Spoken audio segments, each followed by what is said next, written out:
attention to a slowly gathering crowd of his neighbors. Ronzo, who initially panicked when he realized he was naked, soon turned and faced confused passersby and delivered a stirring oration on the grim facts of mortality, along with the indomitable nature of the human spirit. In other news, a man is arrested for stealing over $50,000 worth of beards from Hank Williams Jr. A pretty lady is playing hard to follow, and a dog named Murph lives up to his name. For more, visit theonion.com/newsbeat. This is the Onion News Network.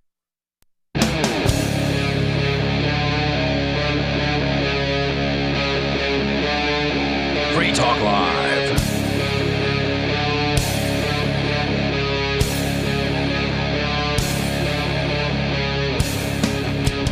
It's Free Talk Live. Welcome to the program. You can join us here. The number, it's 603-283-6160. 603-283-6160. You can bring up what you want. That's the point here of the program. And welcome to it. Tonight in the studio, you've got Ian, Bonnie, and Aria. And, of course, you can bring up anything. But last night on the show, it was actually the three of us, same crew last night. And we ran out of time before we really got a chance to get into the story that you had brought in, Aria, about the latest victim or potential victim of so-called cancel culture. Yeah, surprisingly, it's William Shakespeare that they're trying to cancel now by removing him from, high school curricula and stuff like that. Wow, from high school curricula. This is like a mainstay of high school curricula. Now, I got to say, I'm not a huge fan of Shakespeare just because he's just so hard to read. It's difficult. I remember trying, as an adult, to actually read some Shakespeare probably within the last decade of my life. And if it hadn't been for, I had a plug-in for my browser, which you could just kind of click on a word and get a definition sort of pop up from the dictionary, because there's just so many words in there that I do not know. I feel so clueless and ignorant when I'm reading Shakespeare, because he has a vocabulary, or she, some people say Shakespeare might be a woman, a tremendous vocabulary that I'm just it leaves me behind. And so I'm constantly checking. I'm not saying the stories are bad. I mean, I've enjoyed the stories generally when I can understand them. Usually that's when they're made into a movie. But I'm with you on this. I prefer any movie made that's based off of Shakespeare's work, or anything that's more contemporary, because, he's like Nietzsche. He's very difficult to read if you're not well versed in the languages of the times. Yeah. I only ever had to read some of it in high school, and I remember hating it so much, like Romeo and Juliet. But why did you hate it so much? I just thought it was so boring. We read Romeo and Juliet, and the thing that's 10 Things I Hate About You, it's based off of, I forgot what it's called. I don't know. I don't either. Yeah, if nobody were here, our co-host, he'd probably know. He's well versed in Shakespeare. He can actually just quote it. Quote the soliloquies or whatever, the monologues. He can. That's one of the things that makes Shakespeare difficult to read, in my opinion, is that, they're all plays. These aren't novels or short stories or anything like that. It's plays, so you have to do extra imagination in order to understand what's going on, because people are supposed to be moving and acting and stuff like that, but all you get is the dialogue. It's The Taming of the Shrew. That was the other one. There you go. I mean, there have been a ton of movies that have either been directly made from Shakespeare as close as possible to the original form, and then others that have been made as far away as possible, just using the general story arc of Shakespeare. So there's no doubt that Shakespeare's had a tremendous literary influence and beyond, which you would think he'd be untouchable by cancel culture because of that, because everybody has had some, whether they hated it or loved it, everybody has had Shakespeare in their life at some point. Yeah, he's probably the most influential writer in Western culture. Of course, that's what the issue is. But, everyone who has come after Shakespeare either because they were influenced by someone who was influenced by someone who was influenced by Shakespeare, or because they were influenced directly by Shakespeare. Right. He's the most influential writer in Western culture. And of course, that's why they don't like him, right? Because Western culture represents misogyny and sexism and classism and racism and colonialism and all of these other isms that the left, the woke left, doesn't like. Right, and of course, I don't know how many of his stories have to do with men fighting over women or whatever, but I mean, there's definitely some stereotyping as far as characters go, right? Yeah, and I would expect that from someone who was writing in like the 16th century. Right, because you're writing to entertain crowds. You're writing to entertain just average folks. Yeah, just like I don't expect, the founding fathers of the United States to be hardcore Austrian economists, That's just not the world they lived in. They didn't have that knowledge then. Society hadn't progressed to that point. So I think we all have our critiques of Shakespeare, as I'm sure many people do, but it's not just your standard critiques that are leading to him being canceled. What are they saying about him? Well, this is from the New York Post. I had a different article from the Washington Post that was a bit better, but paywall. So we're going to the New York Post instead. It's not even worth mentioning them. Don't even mention them. Okay, fair point. Yeah. William Shakespeare, thou hast been getting cancelled. An increasing number of woke teachers are refusing to study Shakespeare, accusing his classic works of promoting misogyny, racism, homophobia, classism, anti-Semitism, and misogyny. Jeez, I mean, that's basically everything that they hate. That's the whole... do they? Do they hate those things? No, do they promote those things? I couldn't tell you. Probably. I think The Taming of the Shrew had a Jewish stereotypical character in it. And there's probably certainly some level of misogyny and class. Well, Taming of the Shrew was certainly misogynistic, but it was still funny. I mean, a lot of things are. These people don't have a sense of humor. That's true. And I think that's the real problem here is that people have forgotten how to laugh. A slew of English literature teachers told the School Library Journal how they were ditching the likes of Hamlet, Macbeth, and Romeo and Juliet to instead make room for modern, diverse, and inclusive voices. Oh, God. Shakespeare was a tool used to civilize black and brown people in England's empire, insisted Shakespeare scholar Ayanna Thompson, a professor at Arizona State University. Teachers also need to challenge the whiteness of the assumption that Shakespeare's works are universal, insisted Jeffrey Alston, who is head of a Michigan high school's English literature. Why are they asking a high school teacher what his opinion is on this complicated subject? Because he's banning Shakespeare, I presume. Presumably. Former Washington State public school teacher told SLJ, it doesn't specify who that is, that she banished Shakespeare from her classroom to, quote... Salt Lake Journal? No, I don't know what that means. I don't know Salt either. Lake Journal? It doesn't specify, I don't think. Anyway. That she banned Shakespeare to stray from centering the narrative of white, cisgender, heterosexual men. Wow. Eliminating Shakespeare was a step I could easily take to work toward that, and it proved worthwhile for my students. Others said that they were sticking with Shakespeare, but reframing his works through a more modern lens, reinterpreting it, so to speak. Or telling all the class how he's so wrong, but yet he's still important. Oh, you're absolutely right. Sarah Gross, an English teacher at High Technology High School in Lincroft, New Jersey, says she was teaching Romeo and Juliet, quote, with a side of toxic masculinity analysis. In her article, To Teach or Not to Teach, librarian Amanda McGregor acknowledged Shakespeare as a genius wordsmith responsible for masterful wordplay, creative use of language, biting wit, puns, and innovative characters. Still, she understood why so many of the teachers were grappling. But why, oh why, didn't he make any of his characters trans? It's a fair question. Maybe it's because the king would have killed him or something, right? Like this guy was trying to, or whoever it was trying to appeal not only to mass amounts of people, right? You didn't have in the, what was it? When was he? 1500s or something? I think like it was that? the 1500s. You didn't have the ability to just put something out there on the internet and have a niche audience come to you, right? Like you were putting on plays for the lowest common denominator. And at the same time, you also probably didn't want to upset the king because he could have your head could be chopped off. Well, I mean, he wouldn't include a trans character because a trans character in the 16th century would have been put to death. That's what I'm saying. And that would have been the end of the story. Like, oh, this person's trans. Oh, they were executed. They probably would have executed them just for having a trans character in the story. Also and true. Executed any acters who were trying to play a trans character in the story. Yeah, Didn't men play women back then? They They did. did. That's a good point. Yeah. So I don't know who they would have cast. I wonder if it's... Would that make them trans then? That's a good... No, it's just acting. See? Okay, so Then they were it's just drag acting. queens. Or Yes, drag yes. kings? No, drag queens would be right. Shakespeare's works are full of problematic, outdated ideas with plenty of misogyny, racism, homophobia, classism, That's anti-Semitism. what makes it interesting.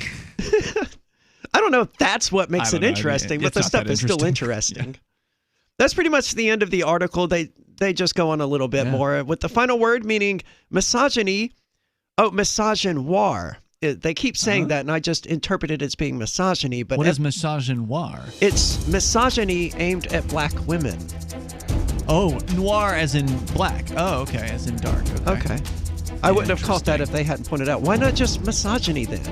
Is misogyny worse if you're black instead of white? I don't know. If you want to weigh in, you're welcome to join us here. 603-283-6160. If they can come after Shakespeare, no one is safe.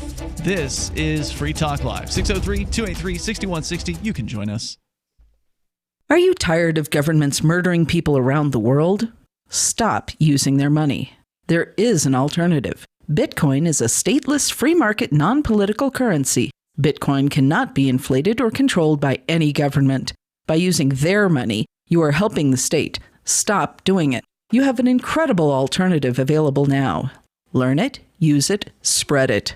Get started with Bitcoin at bitcoin.com.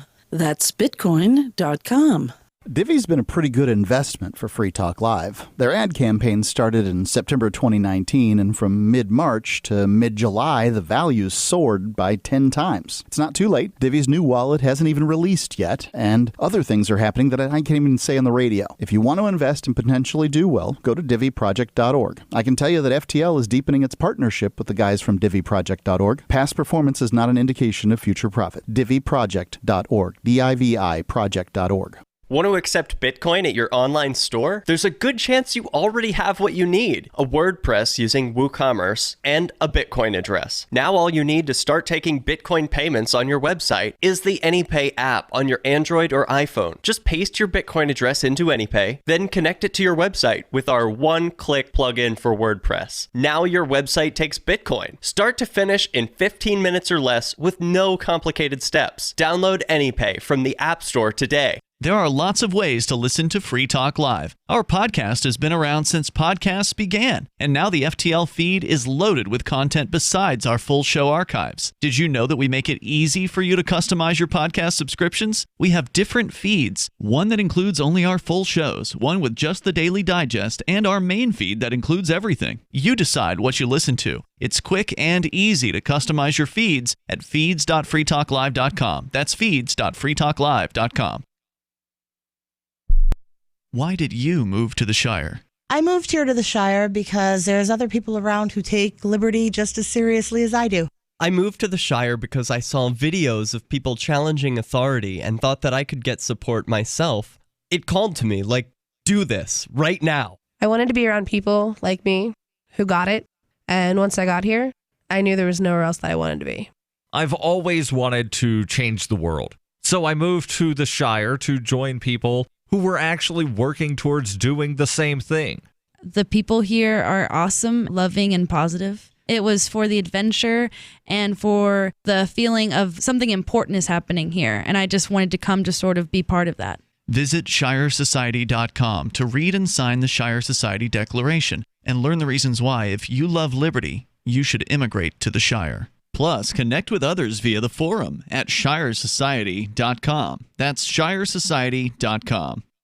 What if you want to hear the latest episode of Free Talk Live, but all you have is your phone, you forgot to download our archive, and you have no data connection? You can call our Listen line at 641-793-0191. That's a long-distance number, so you may incur charges. If not, listen as long as you want. 641-793-0191. The Free Talk Live Listen line, 641-793-0191.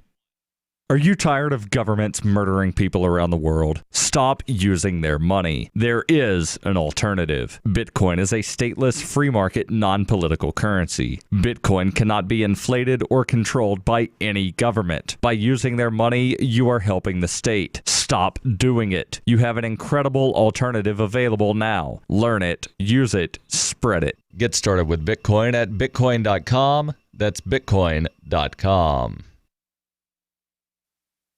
Yep, we still do email. Drop your email address in the entry box at freetalklive.com, and you'll be kept in the loop with Free Talk Live.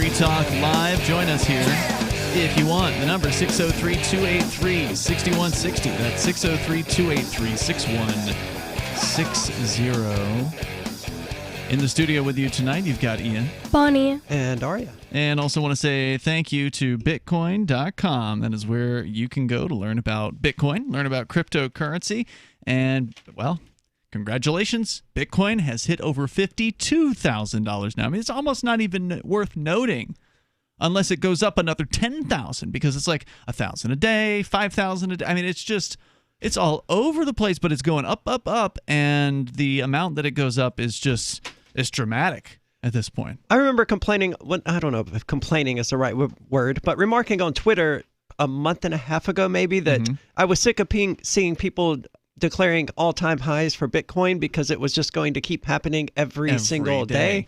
And yeah, sure, we still have those people doing it every single day. I guess it's good because different news sources are doing it. Oh, well, look, it hit 52. Yeah, I heard, I think it was Mandrick on Twitter. He was saying that people should be preparing their 56K modem for when we hit $56,000. Like AOL graphics and things like that. 56K modem memes for Bitcoin hitting that. Go to Bitcoin.com. You can learn more. There's a Get Started button right at the top of the page. It's not too late for you to learn about this stuff. Not at this rate. We're just outside of the first decade of Bitcoin, okay? So, I mean, think about how long gold and silver have been around and considered as money. Think about how long some other forms of money have been in existence. I mean, things like credit cards or checks. Bitcoin and cryptocurrency in general is not going to go away. This stuff is going to stay with us. I mean, I don't like making predictions, but I think that one's a pretty safe prediction to make. I'm not going to tell you which one is going to win because we don't know. And anybody that tells you that they know is probably a cult member. Or they're trying to sell you their new crap coin. Right. So go to Bitcoin.com. You can get started there. Learn about Bitcoin BTC. Learn about Bitcoin Cash and crypto in general. And if you're not new to crypto, then you want the latest news headlines, I'm sure. Go to news.bitcoin.com and they'll give them to you there. That's news.bitcoin.com. So you can bring up what you want here. Coming up, this headline. I'm just going to read this headline. Quote, "It just symbolizes everything." Unquote. Biden's bring presidential PDA back to the White House. Historians and relationship experts agree the first couple's romantic gestures aren't just genuine, they're restorative. So when they say PDA, what do they mean? Are the Bidens public display of affection? I'm aware of that, but I mean, are they like holding hands? Are they making out? Are they groping each other? There's degrees of PDA, and some of them I'm comfortable with watching old people do. Some of them I'm not. Well, I mean, by no means do I pay close attention to politicians and what they do in general, so I'm certainly not watching generally long enough, whatever it is that they're doing, to see them touch one another or whatever. And, you know, I'm fine with public displays of affection. Doesn't bother me in the least. I think that's great that people are able to and comfortable with showing affection in public. However, when it comes to politicians, I find it all to be very hollow. And very because they're shallow sociopaths and are therefore not really capable of genuine love. It's also weird because they know they're being watched by cameras and stuff like that. It's just kind of weird. I'd say you nailed it there, Arya, that these people are sick. And so anything that they're doing like this is probably an act, you know, to make themselves seem like they're more normal, like they're more like the rest of us. Which is a lot of what they do before an election as well. Right. Vincent did a good job of playing this, because we don't pay close attention to politicians at all on this show, but former co-host Vincent Freeman of ShireFreeMedia.com, or Vincent Moore, whatever he's going by now, he's got a show that he does on DLive at Shire Free Media there, and he played during the election and after the fact. He's been playing a lot of clips of these politicians, and there's a lot of stuff like, "Oh, Kamala Harris, what's your favorite ice cream?" And then, you know, she'll talk about her favorite ice cream, and, you know, Joe Biden's there with his grandkids. They're all having ice cream together, and it's like, oh, look how human these people are. These people are just like you. Did you see the one of Biden at Camp David playing Mario Kart against his granddaughter? No, I missed that one. Evidently, he won. Oh, so yeah. I think the whole thing is suspicious. It's a setup. This 80-year-old man beat this 9-year-old at Mario Kart. I don't buy it. Sorry. Yeah, I don't buy it for a second. That's probably his first time ever playing the game.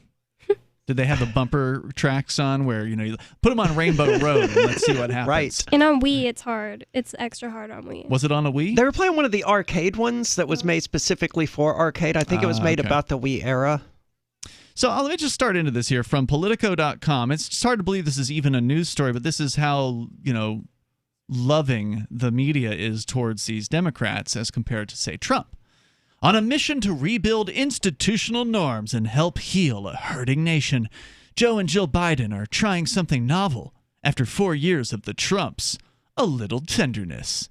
Since Inauguration Day last month, the first couple have been conspicuous in their frequent public displays of affection, from a fleeting kiss before boarding Marine One to a cozy morning stroll among oversized candy hearts on the White House North Lawn. Oh, that's disgusting. It's disgusting because of how they're fawning over it. Oh, yes.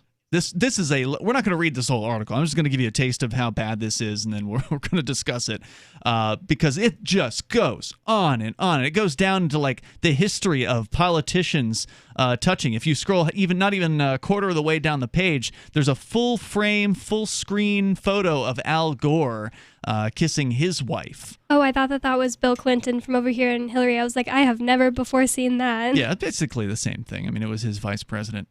So going on. So the Bidens are spending their weekend at Camp David with family are representative not only of their resilient 43-year marriage, but also of the new president's self-proclaimed tactile style of interpersonal communication. And although Joe and Jill Biden... What the hell does that mean? Tactile means to touch, something you can touch. And we know Is that Joe, what they're calling his touchiness? That's what I'm saying. We know Joe loves to touch. Little girls. Yeah, there's a lot of video, and I believe the website's still up. In fact, we were wondering about this the other day, joebiden.info. So if you haven't seen this, it's still there. The headline at joebiden.info. Joe Biden is back to take a hands-on approach to America's problems. And hands-on indeed. And then you can watch him make some very inappropriate moves on some very young girls.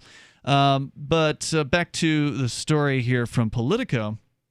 And although Joe and Jill Biden's shows of warmth are just the latest in a long history of presidential PDA, they're even more pronounced in contrast to Donald and Melania Trump, whose sometimes chilly public interactions shattered the steady cultural progression of first couples growing increasingly comfortable expressing affection in front of the cameras. She was a supermodel. That's what they do. They look angry and walk straight. There's also the fact that she married Trump for money and he married her because she's a supermodel who would sleep with him in exchange for some of that money. So there wasn't a whole lot of love there in the first place, but he certainly could have paid her a few extra $100 a month for a couple of kisses on the cheek for the cameras or something. It wouldn't matter anyway because they would still get hazed by the media. 603-283-6160. That's 603-283-6160. Are you impressed by politicians showing affection for one another? Does that actually do something for you? This is Free Talk Live. I'm grateful to have heard from some of our satellite listeners recently. I appreciate knowing that people are out there who like what we do and are willing to support it financially. LRN.FM's free-to-air satellite feeds blanket most of 2 continents. It was my goal to put our channel there so people without internet could receive our programs and feed pirate radio stations. We started a fundraiser on Patreon a few years ago to back the satellite channels. I recently announced that I was considering canceling the feeds, and donations increased from 15 to 20% of our costs, which are around $1,000 per month. That's a good start, and to incentivize more contributions, the Shire Free Church will be matching every dollar. Can we reach $500 per month? With your help, we can. You can join our satellite fundraiser for just $2 a month at fund.lrn.fm. If we raise enough to keep both of the channels on the air, awesome. If we raise more, I'll add more channels. If not, we can shut them down and go internet only. It's up to you. Thank you for your support. fund.lrn.fm.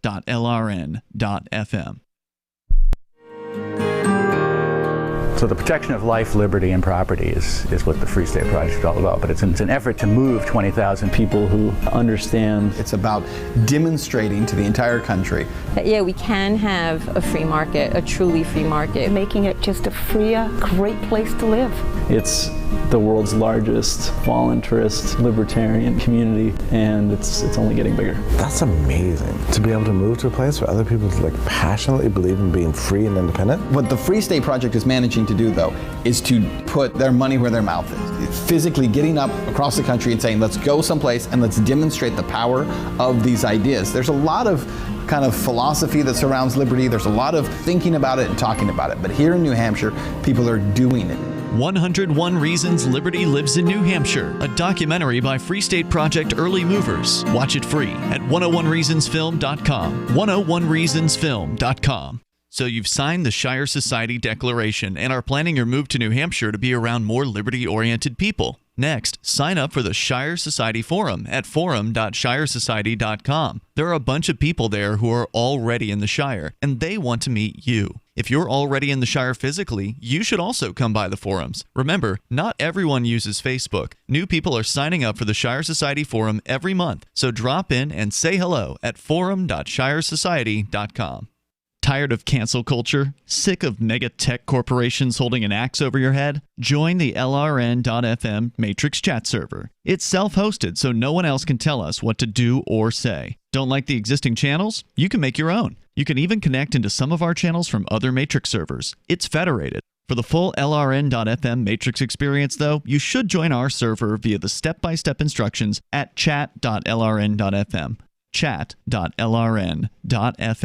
If you're looking for work, or even if you're not, here's an innocent mistake you really want to avoid. Never return calls before listening to your voicemail. Your wireless phone sends calls you didn't answer into voicemail, and it shows you phone numbers for calls you missed. Important, don't call back callers you missed until you have first listened to your messages. Otherwise, you frustrate people who bothered to leave messages by asking them to repeat a message they just left as your voicemail greeting instructed them to. If you're a job applicant, this alone could be a deal killer. And even if you're not, there are few things you can convey to someone that are as fundamentally maddening as, "I didn't hear you." With money and attention so scarce now, effective communication skills have never been more important. For more tips for job seekers and everyone else, hit survivalspeech.com. I'm Holland Cook. Got Telegram? You can follow our channel there and discuss show prep with other listeners at telegram.freetalklive.com.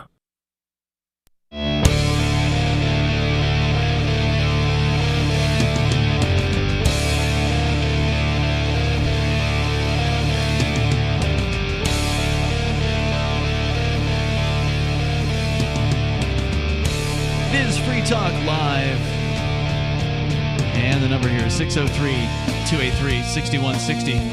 That's 603-283-6160. In the studio with you tonight, you've got Ian, Bonnie, and Aria. We're talking about the disgusting topic. I mean, I don't try to gross my audience out. I really don't. So I want to apologize for this topic. It is about politicians, and that alone would be bad enough. But politicians actually kissing one another and acting as though they have any kind of human tendencies or desires or needs or whatever. Well, like Mark Zuckerberg pretending not to be an android, they have to pretend to be normal human beings. And some of us see through it. We say, hey, no, you're a sociopath. You don't actually love your wife because you're not capable of love by definition.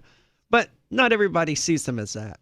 Oh, speaking of not being capable of love, did you hear that the Bidens were cheating on Jill Biden's previous husband? I did not. Yeah, that was some scuttlebutt that apparently came out around, I think it was shortly after he actually got elected. Somebody who was the previous husband of Jill Biden said that, I guess it was Jill Biden or whatever her original name was cheating on him with Joe Biden. Oh, that's not good publicity, man. It doesn't matter. He's president. That's true. So, I mean, I guess she made the right choice. Her ex-husband isn't president. Good point. That's not exactly a loving way to look at things, but it's like, don't think for a moment that just because Biden is the president, that doesn't mean his wife isn't as unfeeling and psychopathic as he. Good point. Yeah. So if you want to join us here, 603-283-6160. But the interesting thing is the left-wing media falls for this stuff hook, line, and sinker. This whole article by Politico.com is just lavishes these people with praise over this. Oh, well, sure. He's a Democrat, right? And he's doing something that they love. It symbolizes everything. Suggesting the suggestion there is that Biden is somehow and what really shocked me was when Penn Jillette, the supposed libertarian, who apparently decided he was going to become a Democrat last year during the presidential campaign. Penn Jillette was saying that he thought that Joe Biden was going to love us. Which would be... And he needed him too. Was that? Did he use the word need? Yeah. We need you to love us or something like that. It's like, this isn't your daddy, okay? And there literally are people who think that about these politicians. Have you seen any of those posts? I have not, but I know these people exist. They I mean, do. the entire United States government has set it up as a sort of parental figure, telling us what we can and can't do. Even that's what parents do, right? They govern. And it's progressing to the point of creating an allowance for us in the form of a UBI. That's right. So, I mean, it has all the hallmarks of being a parent. The weird thing about this article is I just remember right when Obama and Joe Biden left office last time, there were all these memes that were so funny that were about Joe Biden not understanding what was going on, and he was just like so old and just like he didn't understand anything. Why are we suddenly like happy to see him kissing his wife and all this stuff like that's creepy? Like I remember the memes you're talking about. They were pretty good. Now he's 4 years older. So if he was a clueless, elderly man at age 74, he's now 78 or something like that. And everybody was laughing at those memes. It wasn't just like even the lefties were Republicans laughing at those memes. Yeah, it was like nobody thought that Joe Biden was cool at the beginning or before he got nominated as the candidate last year. Let me go to the phones here. We got Scott. He's on the line. He is Scott the Bigot, and you're on Free Talk Live. Go ahead. Good evening, Ian, Bonnie, Aria. How are you this evening? Good. How do you feel about these politicians kissing on each other? Ian, politicians are scum. I could sugarcoat it for you and say I don't like them or whatever, but if I'm not going to be honest, frank with you, why waste my time or your time or your listeners' time? They're garbage. They're scum. I'm more curious how you feel about being called Scott the Bigot. It's true. I am. I am a bigot, and you might as well call a spade a spade. Why be a hypocrite about it? I'm an equal opportunity hater, Ian. I hate everyone. Well, I mean, that's not really bigotry. No, I mean, he has said that he doesn't hate the white Protestant males. I mean, are you now hating the white Protestant males? Because you had said I like out of all the people. I'm Jewish. I told you that. I wish that I could have been a WASP, a white Anglo-Saxon Protestant, but it wasn't in the cards for me. But to answer your question, no, I'm not. I don't like Jews. I don't like blacks. I don't like Hispanics. I would like Protestants. But people, as I find, it's forget their religion or race. Most people, as a whole, are basically no good. Of course, there are going to be people that are good, decent. I didn't say, but the majority. See, I hold a very different viewpoint as you, Scott. I tend to believe that people are good by nature, and that includes all people. Now, there are some exceptions, like politicians, for instance. They're not very good. People in search of power. And it doesn't matter what color you are. It doesn't matter what religion you are or what part of the world you were born or what the genitals are between your legs.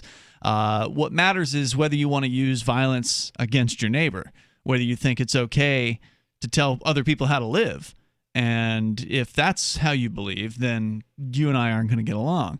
But I don't prejudge somebody based on their religion or based on their, the circumstances of their birth. And you do. I didn't know that you didn't like other people. I mean, other races, Scott. I thought that you only didn't like Jews. So why don't you like blacks if they're not in some kind of cabal to take over the United States or whatever? That's true. He does talk almost exclusively about the Jewish conspiracy. Okay, go ahead, Scott. To answer your question, blacks, Hispanics, they run counterproductive to America. In other words, like a drag on the system. But the biggest drag of all is, as I've said in the past, is Wall Street. There's corporate greed, there's welfare greed, There are people that are a drag on welfare, but you want to know something? If you were to take all the people on welfare and you would take all the people that have stolen trillions from Wall Street, incompetence in U.S. government, money going overseas, being squandered, I think you would find that the scales tipped. I think that people on welfare, whatever, would come out a lot less than what you would find on the other end of the spectrum. Scott, what do you mean about people stealing from Wall Street? Say that again? What do you mean about people stealing from Wall Street? It's very apparent, Aria. Let's look at Jamie Dimon, or let's look at Lloyd Blankfein at Goldman Sachs. Not Bernie Sanders. He only mentions the Jewish people on Wall Street, as though no one else is on Wall Street taking advantage of anyone. Well, he's saying people are stealing from Wall Street. As in my experience, Wall Street is by far the biggest thief in the United States. I agree. Besides the government, you mean? Right. Then what do you care about people stealing from Wall Street? They're thieves anyway. No, you don't get what I mean. No, when I mean stealing from people on Wall Street, stealing from the American people. For example, if you've got Jamie Dimon right now that is deliberately suppressing the price of precious metals, that is hurting the average person, because gold should be $10,000 an ounce. By doing that, he wants to crash the dollar, and he's jeopardizing the currency. If the U.S. dollar crashes and it's on its way out, you're going to see a full-blown depression in this country. You're going to see a revolution in this country, and that's why I hate Wall Street. I hate the United States government. I really would love to see the whole system crash and burn, and I do think that the American people, the masses, the great unwashed, as they call them, I believe there's only so much they're going to be willing to take, and I do believe that we are headed toward an insurrection of some sort in this country. It's inevitable. So when you say the American people, you mean people of all races, sexual identities, gender identities? Everyone.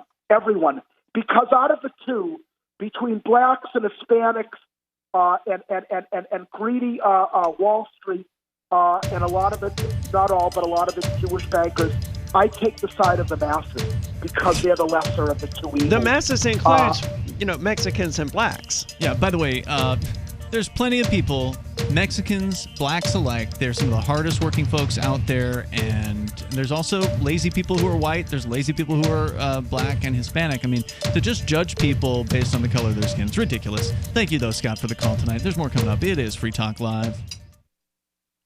Free Talk Live. Our education system is frankly government-run, government-funded, and we're dumbed down. You could go down the laundry list of the different things that people would admit that the government did wrong or botched up or cost way too much, and it still doesn't have any effect on them. They still just bounce right back and say, well, we need government to do all these things. Well, yes, they make some mistakes. Yes, they spend billions of dollars too much. Sure, they kill innocent people around the world, but we need them. We have to have them do these things. I find it quite amazing that, they say the first thing they seem to do is, turn to government. They've got the solution somehow. Yep. Goodness knows they That's what they've been programmed to do by the government schools. Exactly. Brainwashed, absolutely brainwashed, and they're so dumb about it, they believe it's the case. However, you then ask the next question, if you dare to, is you say, would you trust any politicians? And the first answer is no way. Right. Free Talk Live, 7 nights a week from 7 to 10 Eastern, live on the Liberty Radio Network at LRN.FM.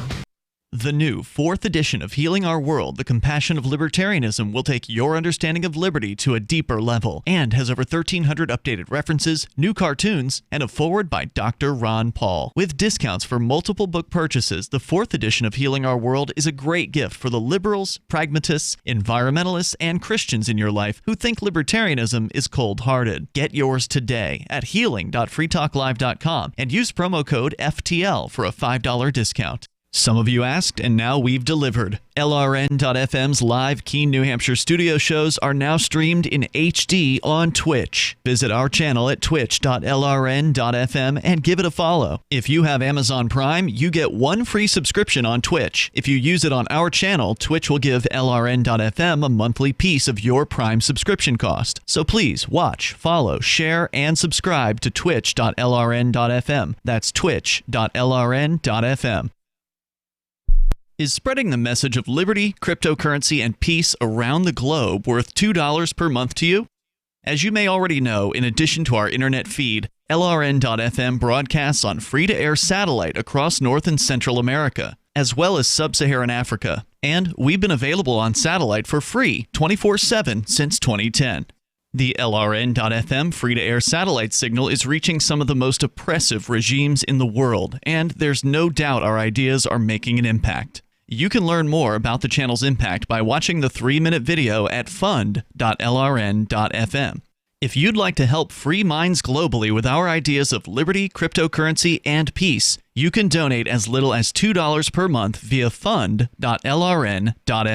You can help us continue and expand our satellite broadcast to multiple continents. Visit fund.lrn.fm today, and thank you for your help. Don't forget to share the link on social media. That's fund.lrn.fm. So you've heard all 3 hours of the latest episode of Free Talk Live, and you're still hungry for liberty-oriented audio content? Did you know that we have another 24/7 audio stream at LRN.FM? The Liberty Radio Network airs the latest episodes of some of the best liberty-oriented podcasts on the internet around the clock. In addition to recorded content, you'll also hear live shows like Free Talk Live, originating from our Keene, New Hampshire studio. So listen anytime at LRN.FM. That's LRN.FM. Cell 411 is a free app for Android and iOS that replaces government-controlled 911. Cell 411 allows you to preset a group of friends or private organizations to show up at any emergency. Cell 411 is a nightmare for the state because it proves their so-called services aren't needed. Cell 411 has had thousands of installs, and of course it's covered by the BIPCOT no government license. Cell 411 because your friends won't shoot you when you're in trouble. Without the government, who would build the emergency services? You and Cell 411. Get it today at getcell411.com. Do you appreciate what we do? Help us advertise, market, and promote for just $5 a month at amp.freetalklive.com. It's Free Talk Live. You can dial in here. The number is 603-283-6160. That's 603-283-6160. And with you in the studio tonight, we've got Ian, Bonnie, and Aria. We've been talking about public displays of affection, which I'm fine with. Okay? Doesn't bother me to see somebody kissing somebody they care about, holding hands, whatever. I don't care. I understand some people feel strongly about that. I don't understand that. Well, like prudes, I guess. Yeah, they must be really prudish.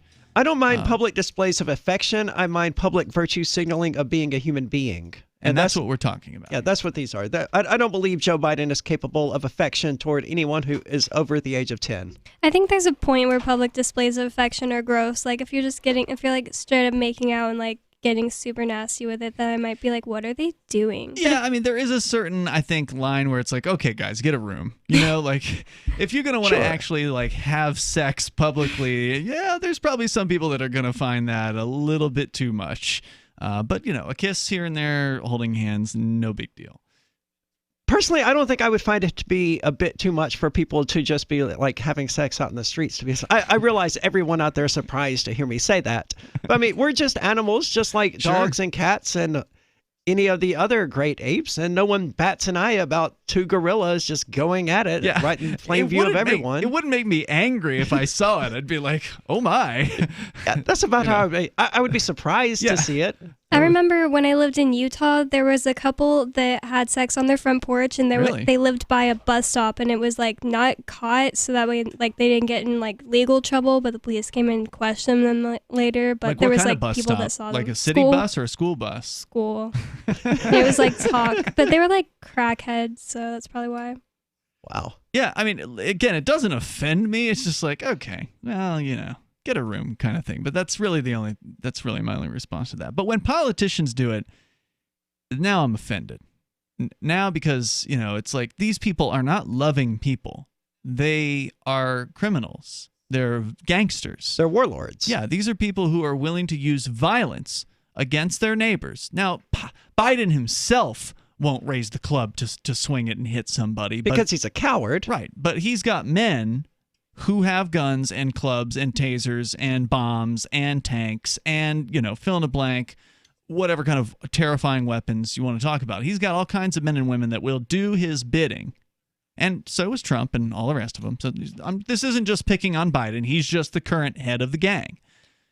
And so to believe that this gang member who considers so little about the lives of other human beings, that they're just a tool for him, They're a tool to be used and exterminated and utilized in whatever way he sees fit and his other associates. And to express any kind of emotion or any kind of love towards somebody, it just strikes me as fake. But these people in Politico.com are eating it up. They go on here saying, spokespeople for the First Family did not immediately return a request for comment on how the Bidens handle the public projection of their relationship and what message, if any, they work to deliver with their interactions.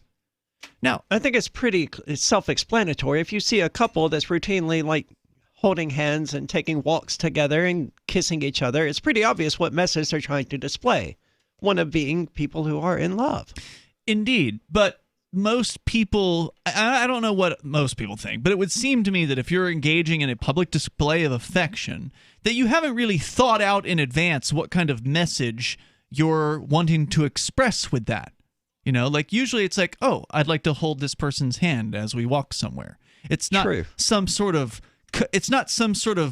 telegraphed, plotted, political, event, exhibition or event. Yeah, it's like, we didn't have to sit down and think about what other people would think and what message are we trying to send when we decide we want to, kiss or touch or what. It's ridiculous, but that just does, that suggests that there's a lot more to this. It suggests that it's not affection, it's them attempting to portray a particular public image. Because you're absolutely right. If I kiss a girl in public or something like that, it's not because I'm worried about displaying a message to people. It's something in the moment between you and the person you're interested in. Because I want to give the other person a message by holding their hand or whatever. Right. You shouldn't really even think about, oh my God, what will the neighbors think? Oh my God, what will the strangers who are passing by on the street think? If that's what you're worried about, if you're thinking about those things when you're engaging in affection with another person, you're in the wrong mindset, I think. I would agree. Dr. Laura Brown, director of the Graduate School of Political Management at George Washington University, has described the Trumps as famously cool, citing the several times the former First Lady appeared to yank her hand away from her husband in public. The Bidens, by contrast, quote, want very much to help the country back from what I think the Trump administration continually conveyed, which was that relationships and all of the presidency is transactional rather than transformational. Huh? What the hell what does that even mean? Who needs the presidents to display what relationships should be like for them? Like, that's just so weird.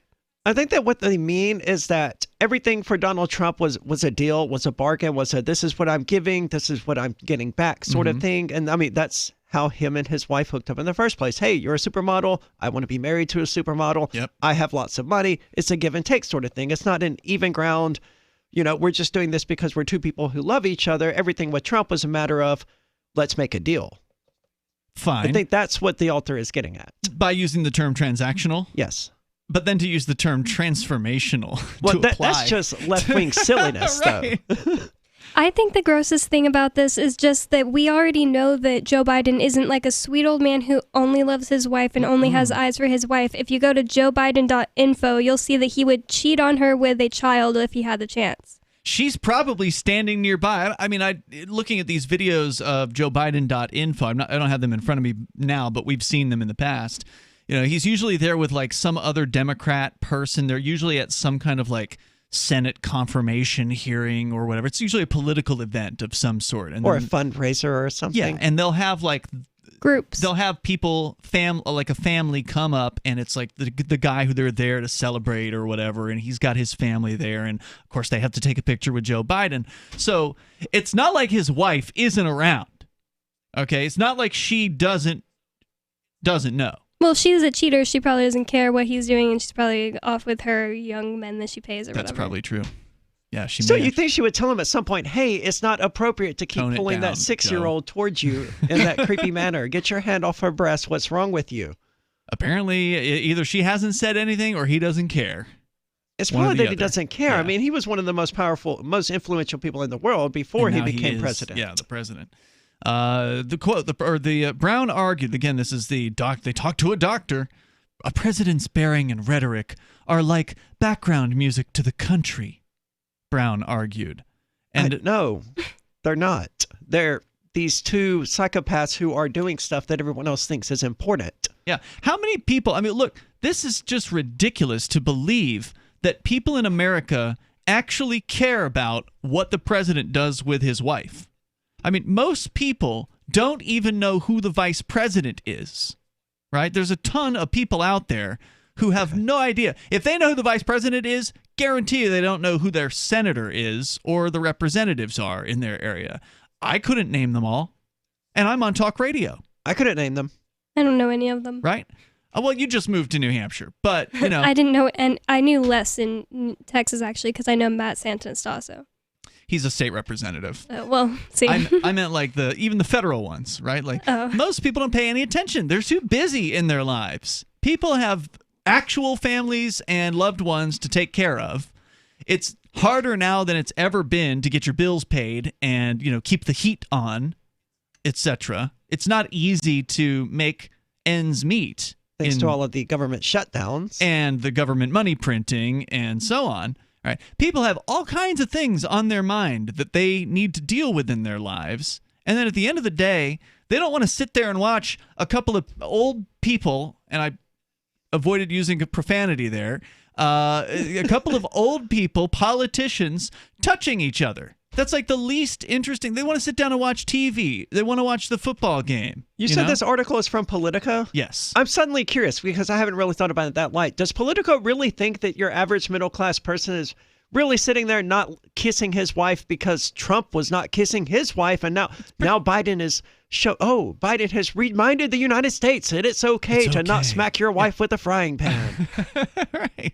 What is it that Politico think is going on here? I don't know, but these political people live in their own universe. They don't understand that almost no one cares. Look, we're on talk radio, right? And talk radio, if it's your life, it's easy to think that that's what everyone thinks about. In the same way that there's people who are on the internet constantly that forget there are people who don't care about the internet. There really are people out there that do not have a smartphone and they don't go online all night, all day, or whatever. They don't. There's a whole bunch of other people out there. And the talk radio listening audience is large, but it's not as large as all of the music radio listening audience put together. Right? There's a whole lot more people out there that don't want to hear what's going on in the world. There's more coming up. This is Free Talk Live. Hour 2's next. Having taken her father's throne, Sarah Calhoun has fallen out with one of her best allies, and her brother Nathaniel heads into Imperial Philadelphia with a reckless plan. Her uncle Thomas, armed with new powers and new allies, aims to remove Sarah from her throne and from the world of the living. To survive and to gain the strength she needs to fight an impossible war, Sarah must unite the Mound Builder Kings to enact an ancient rite that will propel her beyond mortality. Servant Daughter by T.J. Butler is the newest entry in the Dragon Award-winning Witchy War series from Baen Books at BaenBooks.com. Are you tired of governments around the world killing innocent people? Stop using their money. There is an alternative. Bitcoin is a stateless, free market, non-political currency. Bitcoin is money that cannot be inflated or controlled by any state. By continuing to use their money, you're perpetuating the killing. Stop doing it. You have an incredible alternative available to you now. Learn it, use it, spread it. Get started with Bitcoin at Bitcoin.com. It's Bitcoin.com. Are you a cryptocurrency advocate? The Crypto Tip is the ideal outreach tool to help new people discover cryptocurrency. It's a printable business card-sized tip that you can give to service providers, preferably in addition to a good cash tip. When the server scans the QR code, it'll bring up an explanation of cryptocurrency, how to install a wallet, and allow them to claim the tip. If they don't claim the crypto, you get your tip refunded to you after a time period you specify. Plus, if they do claim the tip, you get an email alert. Create as many tips as you want at cryptotip.org. That's cryptotip.org. If you want to know the latest about Free Talk Live before we go on the air, all you need to decide is how you want it delivered. It's your choice. Visit news.freetalklive.com to receive our usually weekly news updates by email. Plus, we have a Twitter account at twitter.freetalklive.com, and you can follow us on the decentralized Mastodon platform at toot.freetalklive.com. So please follow us at toot.freetalklive.com and sign up for our emails at news.freetalklive.com. You're listening to the live edition of Free Talk Live. Hour number 2 is next after the news here on the Liberty Radio Network at LRN.FM. More and better testing. I'm Rich Dennison, Fox News. The Biden administration says it's expanding and improving COVID-19 testing across the country. Even with an increased pace of Americans getting vaccinated for COVID-19, White House COVID response testing coordinator Carol Johnson says more must be done to ensure everyone can get tested. But we still don't have enough testing, and we don't have enough testing in all the places it needs to be. The administration says it plans to spend $650 million to expand COVID testing for elementary and middle schools and homeless shelters. Another $815 million is being spent to increase manufacturing of testing supplies. And the CDC is investing $200 million on genome sequencing to identify, track, and mitigate emerging strains of the virus. Fox's Jared Halpern at the White House. U.S. coronavirus deaths are now approaching 479,000. Work continues to restore power to millions of Americans still without electricity from a massive winter storm from the Pacific Northwest to the south. Texas among the hardest hit with outages. Still no timetable on when heat and lights will be restored statewide as power companies and politicians squabble over blame. Several deaths in Houston are blamed on desperate attempts to stay warm. Fox's Jeff Manasso. More severe weather is working its way through Texas, the South, Midwest, and heading to the Northeast. Former President Trump, in one of his first public comments since leaving office, spoke with Fox News today about the death of conservative radio icon Rush Limbaugh. 3 or 4 days ago, I'd call him just to find out, his fight was very, very courageous, and he was very, very sick, and, from diagnosis, but you wouldn't know it. Limbaugh had been battling stage 4 lung cancer. He was 70 years old. America is listening to Fox News.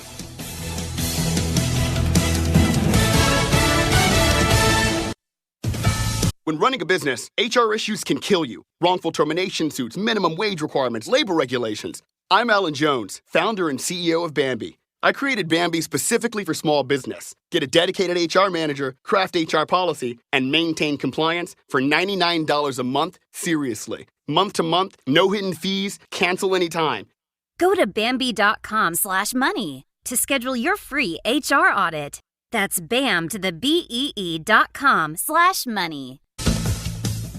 White House Press Secretary Jen Psaki says President Biden has included $130 billion in his coronavirus relief proposal to increase coronavirus testing supplies and coordination to get more students back in the classroom. Because he knows that schools across the country need funding to satisfy some of the mitigation steps that are recommended in the CDC guidelines. The CDC is recommending smaller class size and mask wearing, but teacher vaccinations are not in the current guidelines. White House Press Secretary Jen Psaki telling reporters today the Biden administration would support a study on whether descendants of enslaved people in the U.S. should receive reparations. Members of Congress have been discussing such payments on Capitol Hill in an effort that could compensate descendants of slaves and deal with racial inequality.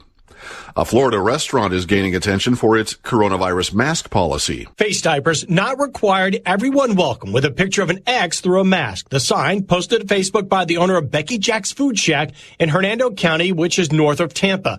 Jesse Fox tells a Florida TV station that he posted the picture on social media so everyone knows the policy before they arrive to chow down. The sign doesn't appear to actually be posted at his restaurant, but the eatery wrote in its post that it's using the same policy that does not require a mask for customers and their staff.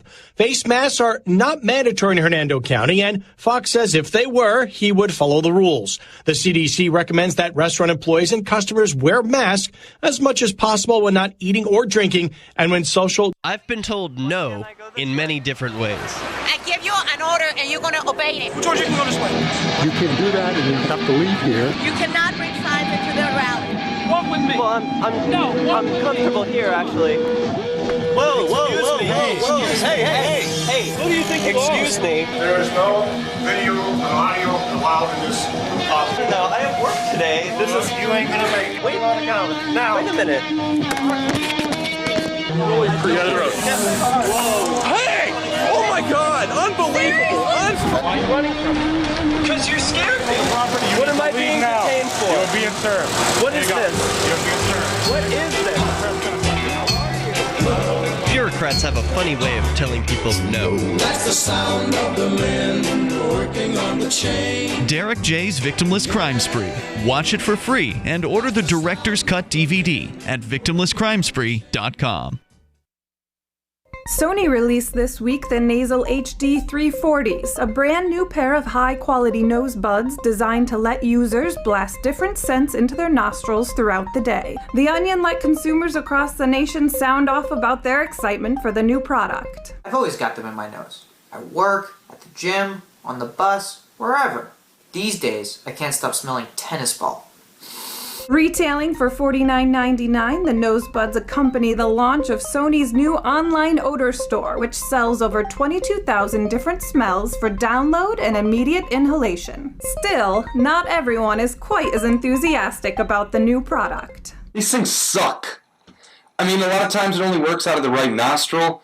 The other day I tried smelling picnic table. It smelled more like hardwood floor. And also, to be honest, I have a really hard time breathing with these things on. This is the Onion News Network.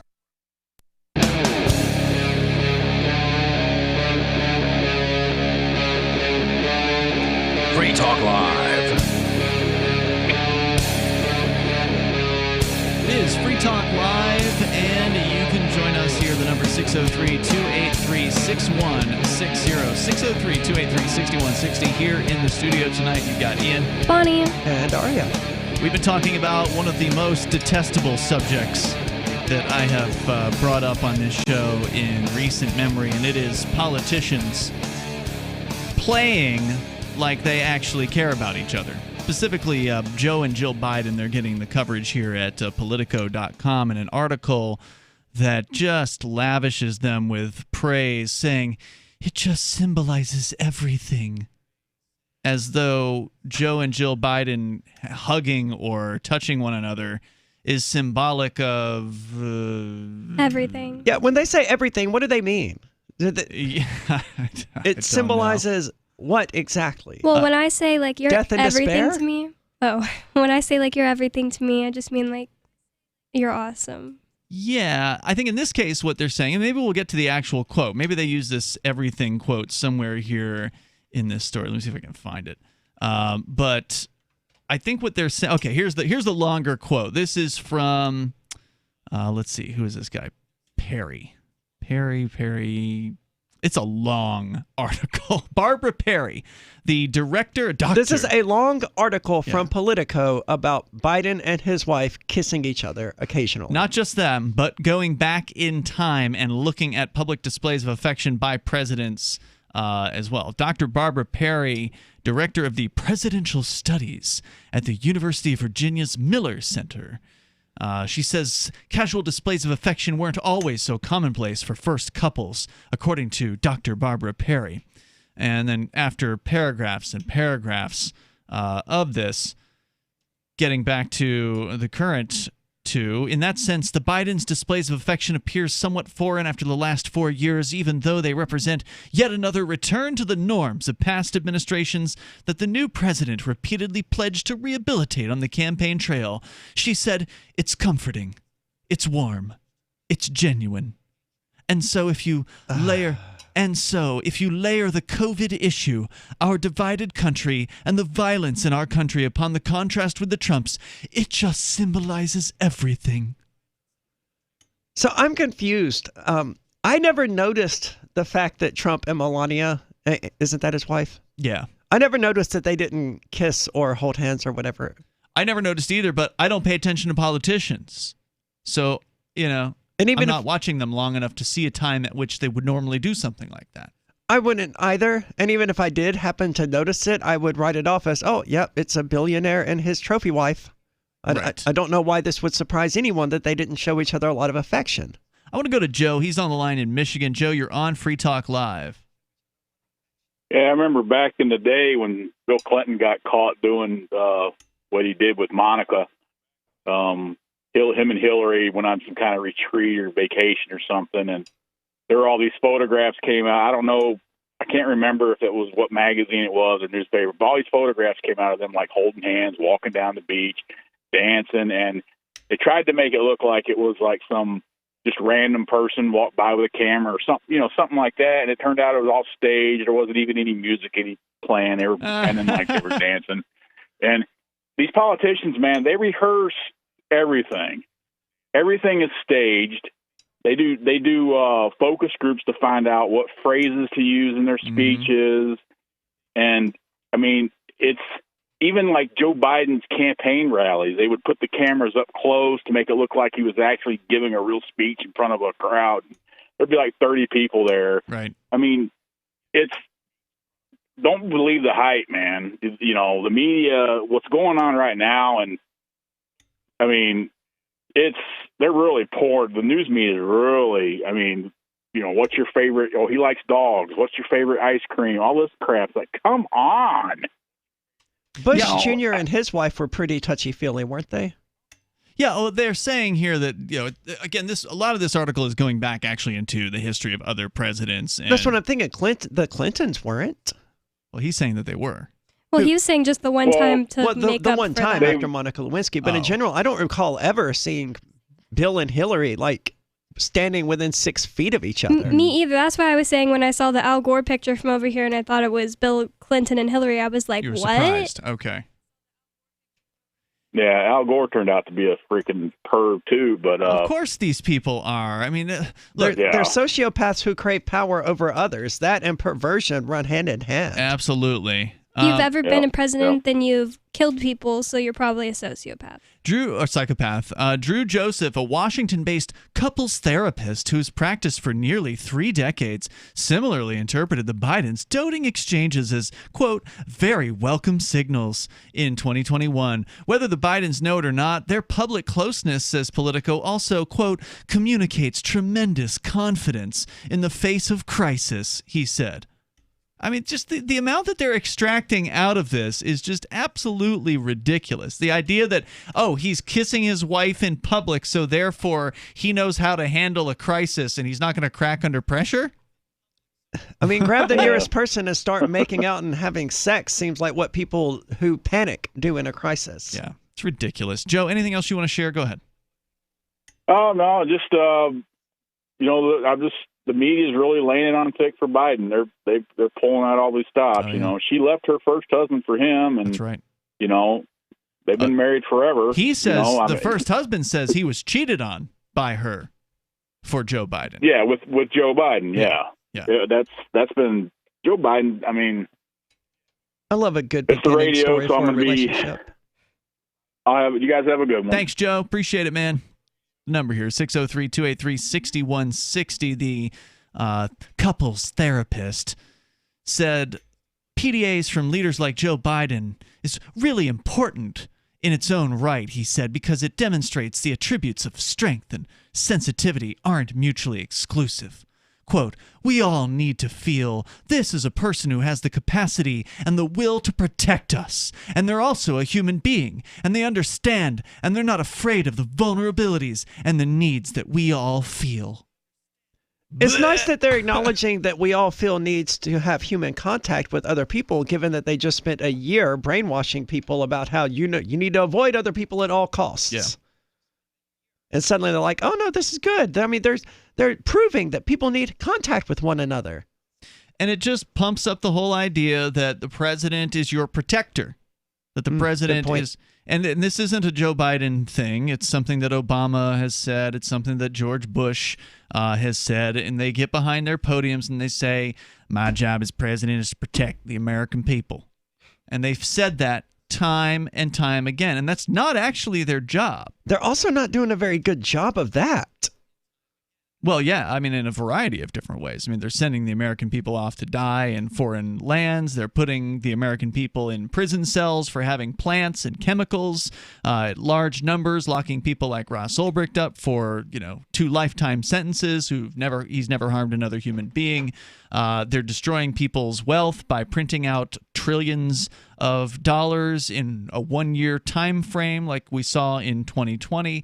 I mean, there's just no end to the amount of ravaging that they will do to the American people. To say nothing of creating terrorists that are going to ultimately target the American people, training those terrorists at that. Yeah, exactly. So, I mean, to anybody that's being fooled by this, shame on you. If these sickos, these politicians can fool you by showing a little bit of public affection and make you think that they are somehow good people, that they are somehow worthy of your appreciation or worthy of your, worship or whatever. Worship is the word I would use. And if it's just because you think Trump was way worse than this president, well, I don't know why you can't see that two people are bad. Well, that's a great point. It's because they don't want to see, Bonnie. I mean, if you look at, there was another interesting story I had recently, and I don't have it in front of me, but it was pointing out that, guess what? Joe Biden is also separating families. It's reason.com. I've got it right here. Biden is still separating families at the border. Where's the media outrage? People thought that things were going to change under Joe Biden? I hope they didn't, because they were never going to. No, of course they weren't. The number is 603-283-6160. It's just that the media doesn't pay attention to it when Joe Biden does the exact same thing that Donald Trump does. So people think that things have somehow gotten better. Nothing's changed. It's Free Talk Live. Divvy's been a pretty good investment for Free Talk Live. Their ad campaign started in September 2019, and from mid-March to mid-July, the values soared by 10 times. It's not too late. Divvy's new wallet hasn't even released yet, and other things are happening that I can't even say on the radio. If you want to invest and potentially do well, go to divvyproject.org. I can tell you that FTL is deepening its partnership with the guys from divvyproject.org. Past performance is not an indication of future profit. divvyproject.org. DIVI project.org. Look, I'm sorry, but you're in for a world of pain if you use Koinomi. The reason is their wallet doesn't support payments. The solution is simple. Let them hear your voice. Message Koinomi on Twitter, it takes 5 seconds, and tell them AnyPay sent you, because they're on the fence right now, and your voice will prove that people care about using Bitcoin for payments. Go tweet at Koinomi now. Or even better, leave a review in the App Store. They really pay attention there. Thanks. The LRN.FM social media channels have been revamped. We've eliminated Facebook and focused on other platforms like Twitter and Mastodon, the decentralized alternative to Twitter. On our accounts, you'll find posts from multiple LRN.FM show hosts together in one place. Follow us on Twitter at twitter.lrn.fm, or better yet, move to the decentralized Mastodon social media platform at toot.lrn.fm, toot.lrn.fm. I think you'll like it. What if the United States and the Soviet Union had fought on land, sea, air, and the astral plane, struggled for dominion across parallel dimensions or on the surface of the moon? What wonders would have been unveiled? What terrors would have haunted mankind from those dark and dismal dimensions? Come closer, peer through a glass darkly, and discover the horrifying alternative visions of World War III from some of today's greatest minds in science fiction, fantasy, and horror. Weird World War III. Available now from Baen Books at baenbooks.com. On Free Talk Live, we're bringing people to the ideas of liberty every day. From wrestling superstars like Glenn Jacobs. You guys really are having an impact, I believe. Like I said, a lot of where I am now is due to listening to Free Talk Live. You changed my mind on some very important issues years ago. To random people tuning in on the radio. I was kind of stuck in the left-right paradigm. I heard your show by chance on a Saturday night.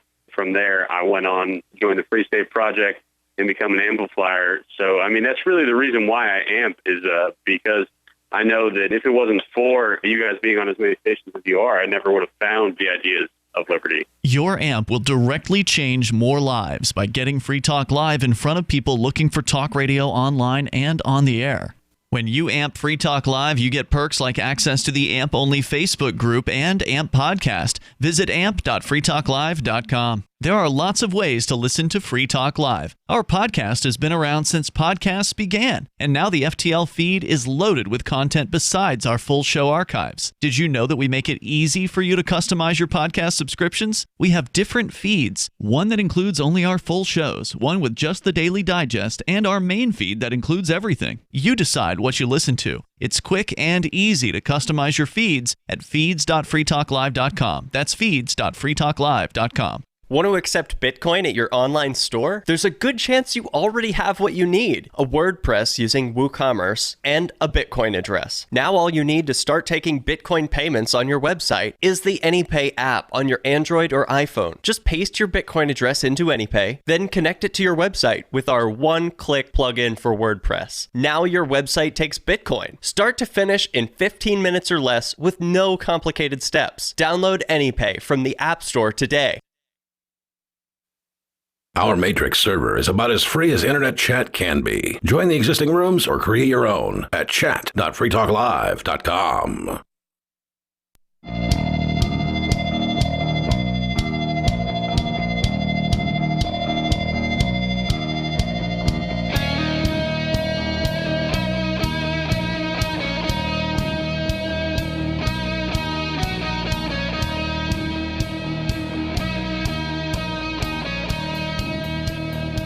It is Free Talk Live, and the number, if you want to join us, 603-283-6160. That's 603-283-6160.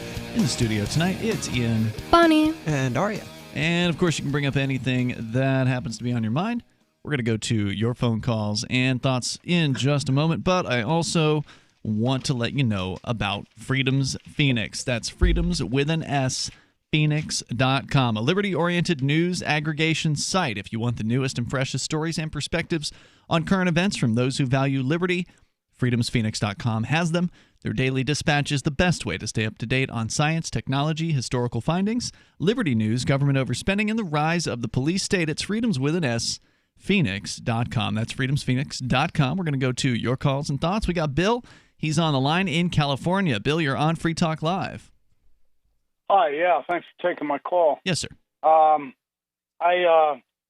don't want to sound comical or dreadful, but I let me see if I can put this in a nutshell. I have a lot to say, and I don't want to complicate it all with jargon. Okay. I ask myself, what would Captain Kirk or what would John Lennon or Yoko say about this? I think to myself, hey, where's the logic? Where's the sense?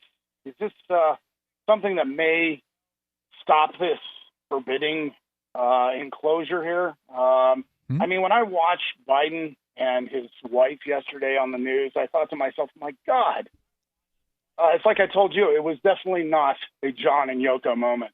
I really thought it was sick. It really. What did they do? I'm sorry, I don't know. What did they do on the news the other day?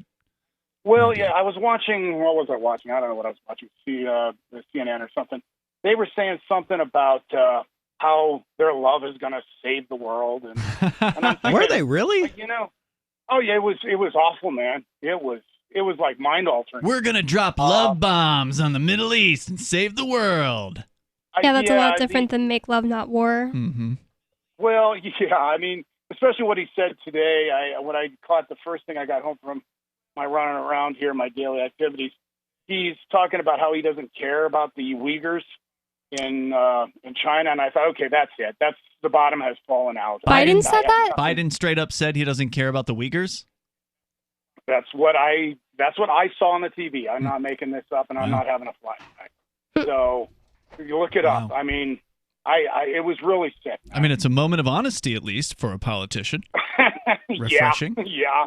Where is everyone with that, though? Because they're Muslim, right? Like, shouldn't people be standing up to stand up for them like they usually do? Think, I would think that, we've been in questionable relations with Muslims for whatever reason, but that doesn't mean we.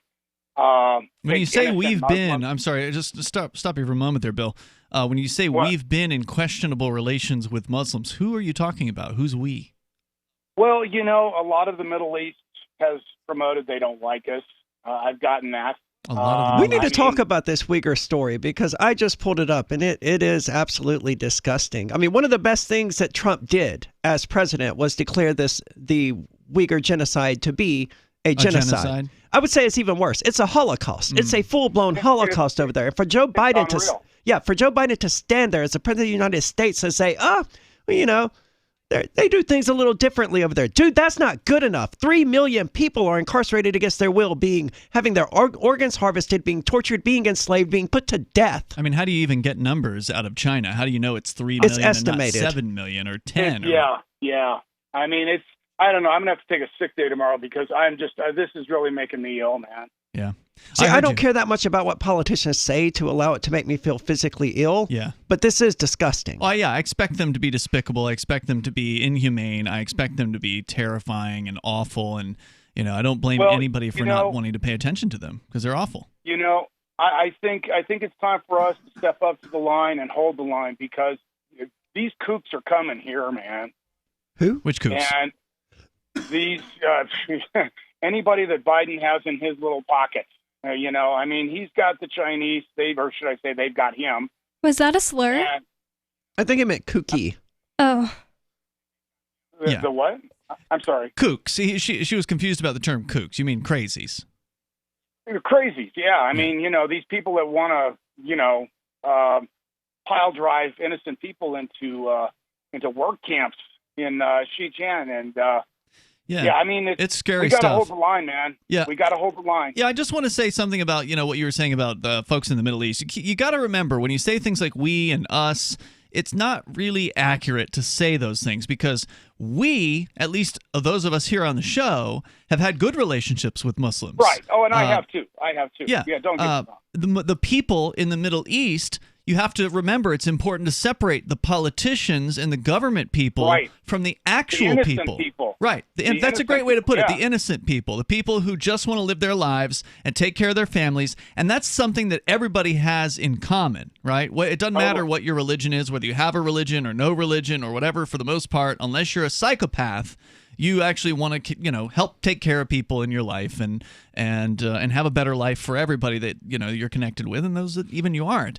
But politicians are of the opposite view. They want to live life large on the backs of everybody else, and that's true of the politicians in Washington D.C. and it's true of the politicians in the Middle East, and it's true of the politicians in China.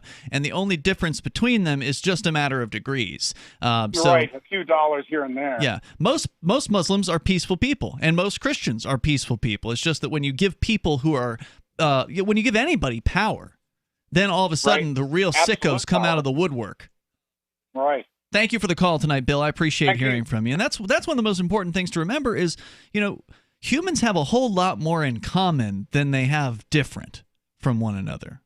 Take any religion, take it off the table, and just look at the humanity of that person. What do they actually do? If you leave the religion on the table, you're going to find that there's way more in common between these religions than they have different. Oh, yeah. Oh, yeah. When I was a Christian, I remember I saw this video that really confused me a little bit. It was somebody going up and reading quotes from, it was supposed to be like they were tricking them that they were reading quotes from the Quran, and it was somebody on the street like, yep, those Muslims are so dangerous. But then it was Bible. It was actually quotes? the Bible. Yeah. Well, and then as you pointed out, Aria, these are very similar religions anyway. I mean, they're all considered the Abrahamic, I believe, traditions, Jewish, Muslim, Christians. At a time in Muhammad's day, they were all living in, the same areas together and living peacefully among one another. So, they don't have to not get along.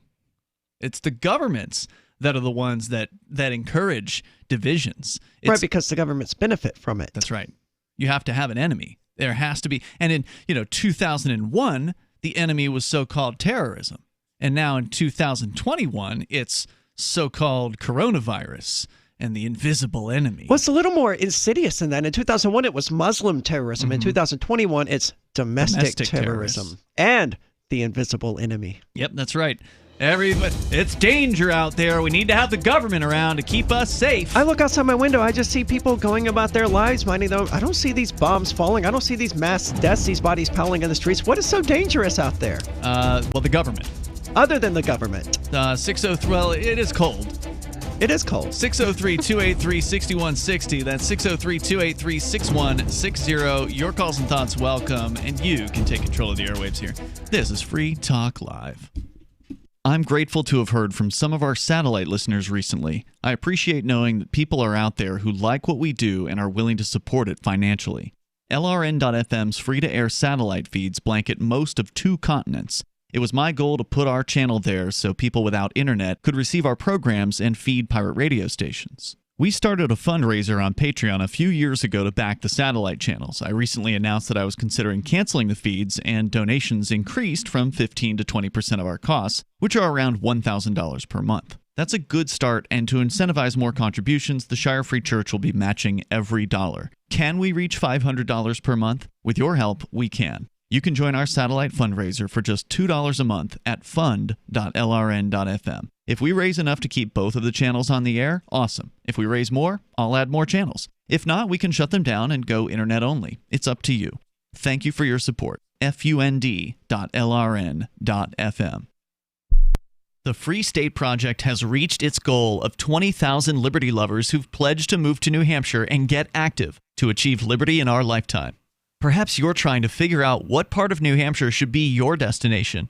If so, consider Keene. You'll find more than 150 reasons to move to Keene at move.freekeene.com. Keene is famous for its historic, publicity-generating activism, as well as being the liberty media capital of the world. It's home to freekeene.com, New Hampshire's destination for liberty activism, news, and opinion. For years, we've been compiling over 150 reasons to move to Keene at move.freekeene.com, where you'll learn about some of what's happening here and what makes Keene a great place to live. If you love liberty, you'll probably enjoy anywhere you end up in the Shire. But do your due diligence first. Please visit move.freekeene.com for the full list of over 150 reasons to move to Keene. That's move.freekeene.com. Free speech is protected on the internet, right? Not always. Government agencies try to limit free speech and commerce on the net. Luckily, when they do, the Institute for Justice is there to defend your First Amendment right to free speech. IJ helped set the first federal precedent for internet free speech in 1999, and ever since has worked to prevent unconstitutional roadblocks in cyberspace. Visit our website today at ij.org.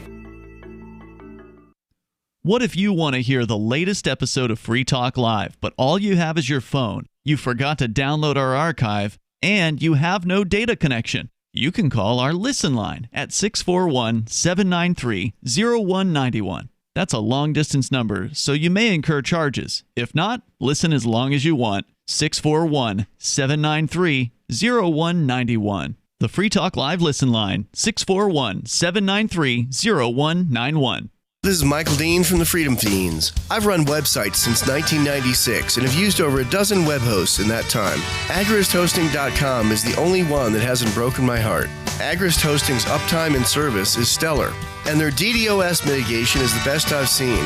That's important because if you tell the truth in this world, you'll ruffle feathers. And some people will try dirty tricks to silence your voice. No matter what the haters hit us with, Agrist Hosting keeps our websites online. If you have a mission-critical commercial presence or a world-changing activism site, you cannot tolerate any skullduggery. So go with agristhosting.com. Have a WordPress or blog site, but you're not satisfied with performance or uptime? Or just want raw hosting? Want to pay with Bitcoin? Agrist Hosting specializes in high-performance hosting with personalized service. Go to agristhosting.com and click on the button that says Get Hosted. That's agristhosting.com.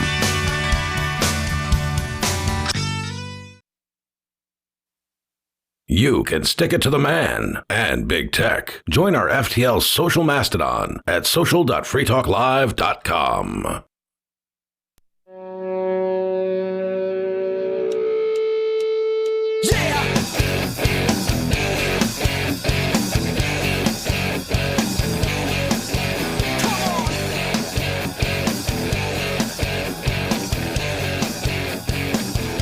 Yeah, Free Talk Live.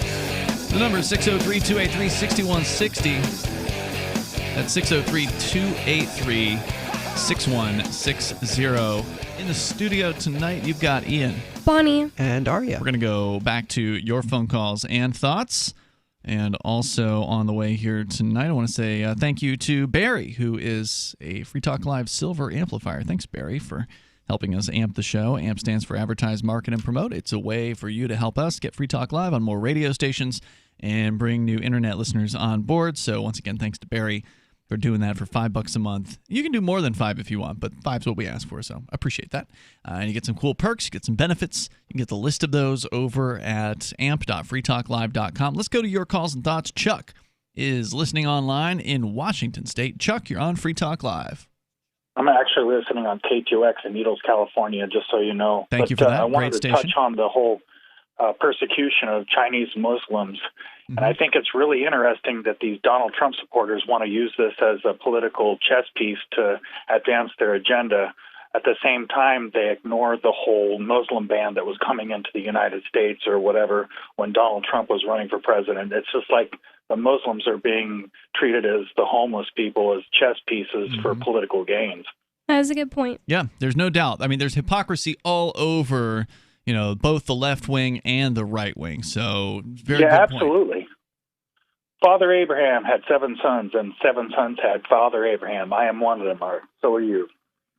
I don't know if my dad's Father Abraham. I think his name's Bob, but I don't know what that was supposed to mean. Is that some sort of Christian? He's saying they're all thing? Abrahamic religions. I thought he was getting at that. I thought he was saying that we're all ultimately descendants of Abraham. Because, I mean, that's what Christians believe. I like Bonnie's explanation. That's the one that makes the most sense. Let's go to Dave in New Hampshire. You're on Free Talk Live. Hello, Dave. Hey, folks. I wanted to update you on there's a bill that reopennh.com is asking people to oppose in New Hampshire. And so a Republican senator apparently has sponsored a bill to turn many of the governor's edicts into permanent laws. I'm talking about the COVID edicts. Right, because they're not actually laws when a governor, even under the government system, when a governor issues an order, it's just an order. It's not the same thing as law. It shouldn't have the same weight as law under the system, even though apparently they do, and the government acts as though they're the same thing as if they were passed by the legislature, so who needs a legislature anyway? Which of the edicts are they talking about? Because some of them I'm okay with. Like if they want to have a permanent regulation allowing bars to deliver alcohol to people or whatever, I'm okay with that. They did do that. I'll give them credit for that one. Yeah, and I should clarify, this is what Reopening Age is claiming. What their claim specifically is, quote, the bill would take many of Governor Sununu's unlawful and unnecessary emergency orders and write them permanently into law, including provisions to allow remote or hybrid learning, to allow cities and towns to legally impose mask and social distancing, unquote, etc. Yep, sounds like bad news. So this is an organization, Reopen NH, that was actually founded by a Free Stater, which is interesting. It's been a very successful organization, and he did a smart thing. They came up with, I think it was like April of last year, when the lockdown had gone beyond its 2 weeks or whatever, and the restrictions were ridiculous. And he put out a petition to reopen New Hampshire, and got some number of hundreds, if not thousands, of signatures on that petition. And we all know that petitions don't convince politicians to do anything. Right. It won't make a difference. But what it did do, and this was what was really smart about it, was it got him a huge mailing list. So basically everybody that signed up for that petition gave an email address. And so now he's got hundreds, if not thousands, of New Hampshire-based people who are upset at New Hampshire closing down. So they're with us on this issue at the very least. Who knows what they believe on other things, but on this issue, they're with us. We want freedom. We want more, the ability for business owners to get out there and do what they need to do to bring customers in, to take care of their families and their employees and all that. And so he did that and created this organization, and now they're monitoring legislation. Now they are grading the representatives, or as far as they're like endorsing candidates, I guess. They haven't graded representatives. That's the New Hampshire Liberty Alliance that does that. So they're doing their own kind of thing, their own political thing that's different from what the New Hampshire Liberty Alliance does, which they also endorse, state rep candidates and state senate candidates and things like that. So kudos to the founder. Andrew Manuse is his name, over at Reopen New Hampshire. In fact, he was speaking recently at the Porcupine Day event that Bonnie and I attended a couple of weeks ago in Manchester, where it was the Free State Project was sort of celebrating the end of the 5-year moving window for the Free State Project, and they had Andrew give one of the speeches at that event. I recorded that, so if you want to see him kind of explain how he built this organization, and he was encouraging other people to kind of use that model of, hey, make a petition. If that petition goes viral, you now have a base of people that you can market ideas to, that you can, get them to hopefully take action on these issues. Dave, anything else you want to share tonight? I would urge people to go to reopennh.com if they're in New Hampshire, and you'll find out about this bill and how to oppose it. There you go. And if you're not in New Hampshire and you want to help support what we're doing here, I'd recommend the New Hampshire Liberty Alliance, because they're doing a much wider focus. I mean, the Reopen's doing good work, but the New Hampshire Liberty Alliance has a huge task ahead of them every single year, where they're reading every piece of legislation, or as many as they possibly can, out of like 800 pieces of legislation. It's a tremendous order, a tremendous task. And that's a lot of legislation. Right. Considering most of them are going to be bare minimum 50 pages long. By the way, Dave, thanks for the call tonight. Appreciate it. I don't think they're mostly 50 pages long. Most of them aren't that long. New Hampshire's legislation is, in a lot of cases, a few pages, but some of them are certainly that long. There's no doubt about it. But one of the nice things about New Hampshire is they have to keep legislation to one topic. So they can't, for the most part, they can't throw a bunch of stuff into the same piece of legislation. I think the budget is an exception to that to some extent, but for the most part, you're usually looking at one issue per bill, which is nice. But again, there's 800 bills, so the bulk is a huge load, burden on this organization. And so if you like what's happening in New Hampshire with this migration of libertarian activists coming here, and you can't join us for whatever reason, you're locked down with a career or family or something, for whatever reason you feel stuck, or it's too cold for you here, you feel stuck, but you want to help out, you could do this job of reading legislation and recommending on how to vote on this legislation. If you're a libertarian and you actually like reading government legislation, I can't handle it personally. It makes me suicidal. I can't handle reading government legislation, but yeah, it's pretty bad. Some people love it. They really do enjoy it. And that's the kind of person that the New Hampshire Liberty Alliance needs. So check them out at nhliberty.org. It's a way for you to donate your time if you don't have money to help out, because they need help. I can imagine enjoying reading this stuff, because we got something from our attorney recently, and it was 56, 57 pages. I mean, and it involves me. Yeah. And I hated every second of reading it. Ian figured out a cheat. He just compared the old one to the new one and only read what was new. Yeah, you're referring to the lawsuit that you and I are plaintiffs on, along with the owner of Pho Keene Great, which is a local pho noodle restaurant here in Keene. And we are suing the governor, and we're suing the city of Keene over their mask mandates. Now, I'd like to overturn every single one of the emergency orders, but that's not the scope of this lawsuit. And it's the original lawsuit was 52 pages long or something like that, 54 or whatever. And I did read that whole thing when he first submitted that. And then he did an updated version of it, because it's literally been 5 months since. Yeah, the other people, they did a thing, and then our attorney did a thing, and then they did a thing, and then he amended it, and they did another thing, right.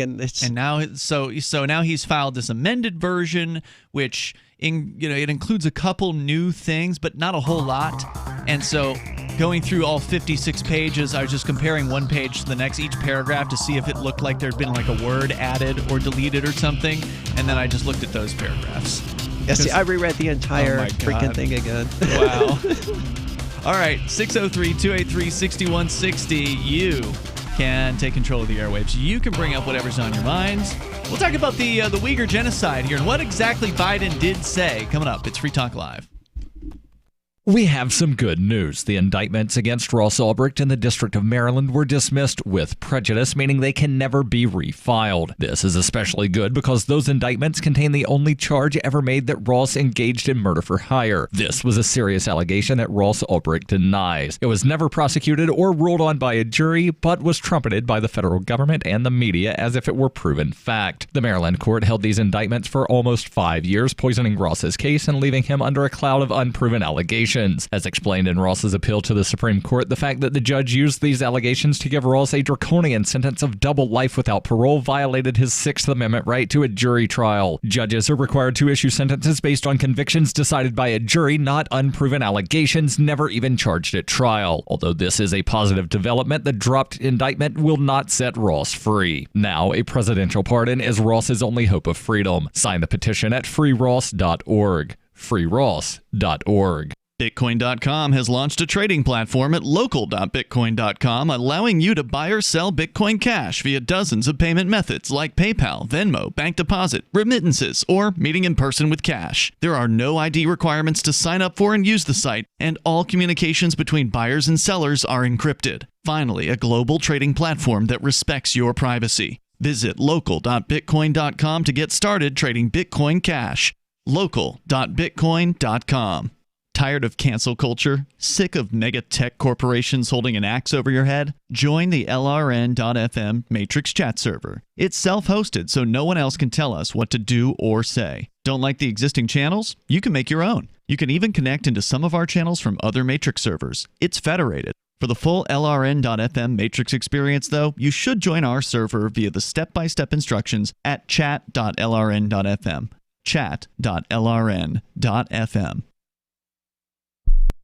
Join liberty-minded voluntarists, anarchists, and libertarians from June 28th through July 4th for ForkFest 2021 at Rogers Campground in the beautiful White Mountains of New Hampshire. ForkFest happens the week after the Porcupine Freedom Festival, and ForkFest is decentralized, which means no one is in charge. That also means there's no ticket cost. Just reserve your camping, RV site, or motel room with Rogers Campground for June 28th through July 4th. Where better to celebrate Independence Day than around other freedom-loving activists in the Shire? You can relax and enjoy the camaraderie of like-minded people, or you can create whatever experience or event you'd like others to have. If you're planning an event for ForkFest, be sure to let others know in advance. You can connect with fellow ForkFesters via the unofficial Telegram chat or the ForkFest forum. Links to those are on the unofficial website, forkfest.party. Mark your calendar for June 28th through July 4th, 2021. We'll see you at forkfest.party.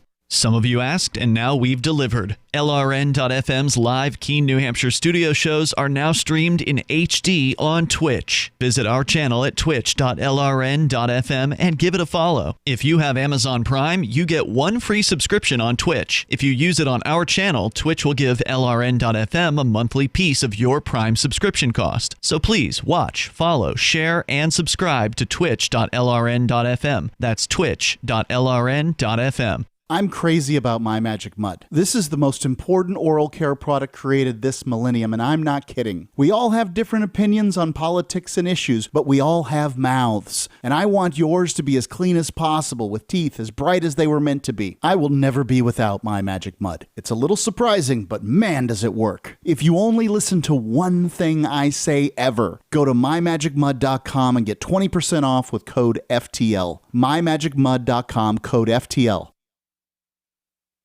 Don't miss a moment of Free Talk Live. Get our archives daily via our podcast at feeds.freetalklive.com.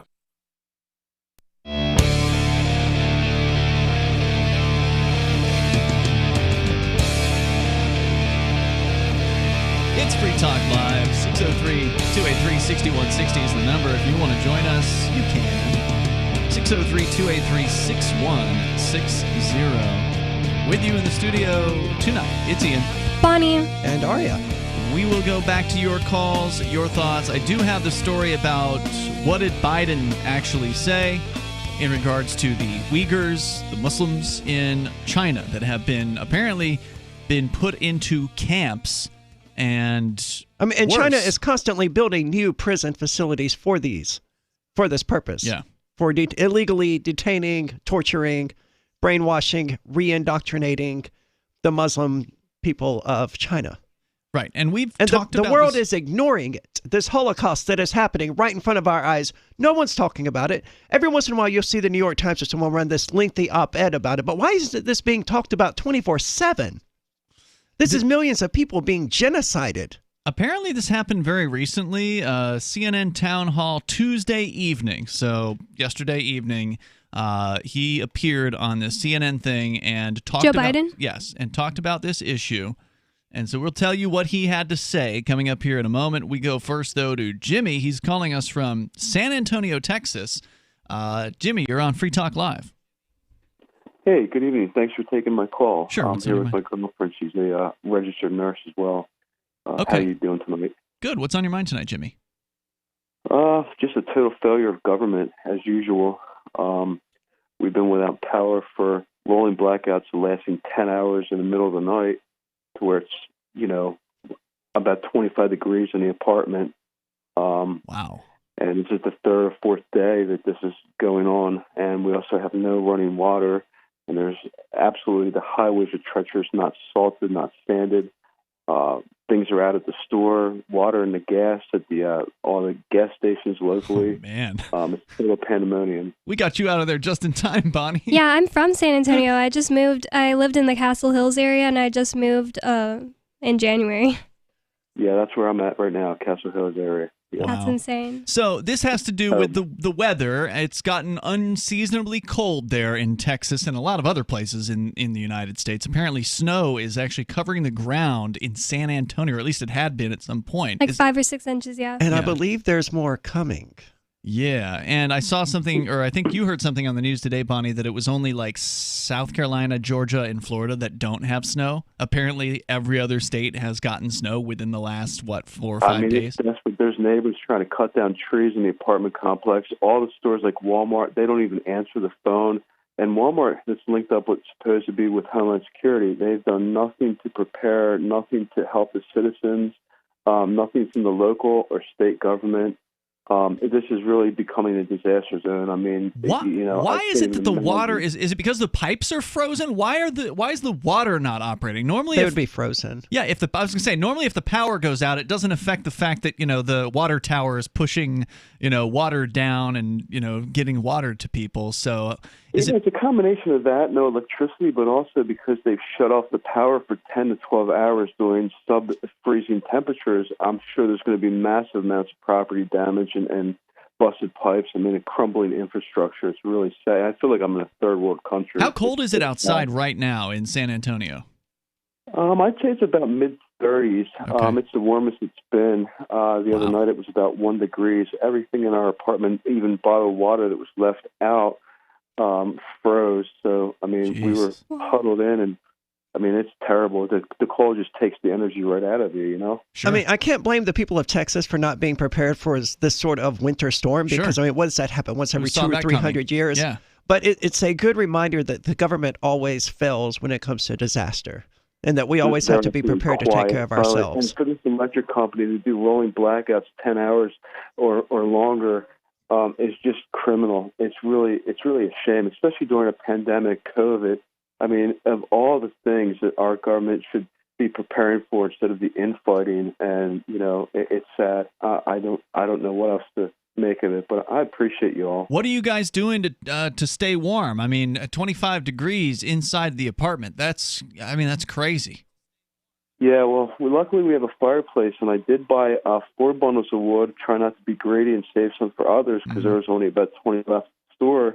And I've been burning a piece a day, but we ran out of wood last night. Oh, my God. And some of the wood that I bought is actually, unbeknownst to me, was wet that I bought at H-E-B. So, but there's nothing anywhere. I mean, there's no fire logs, no wood. There's no stores are shut down.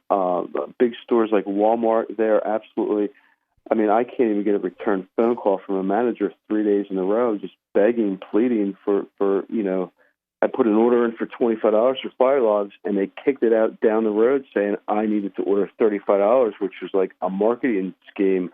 It just it boggles my mind how there's no goodwill towards men and how the government. This is a disaster zone.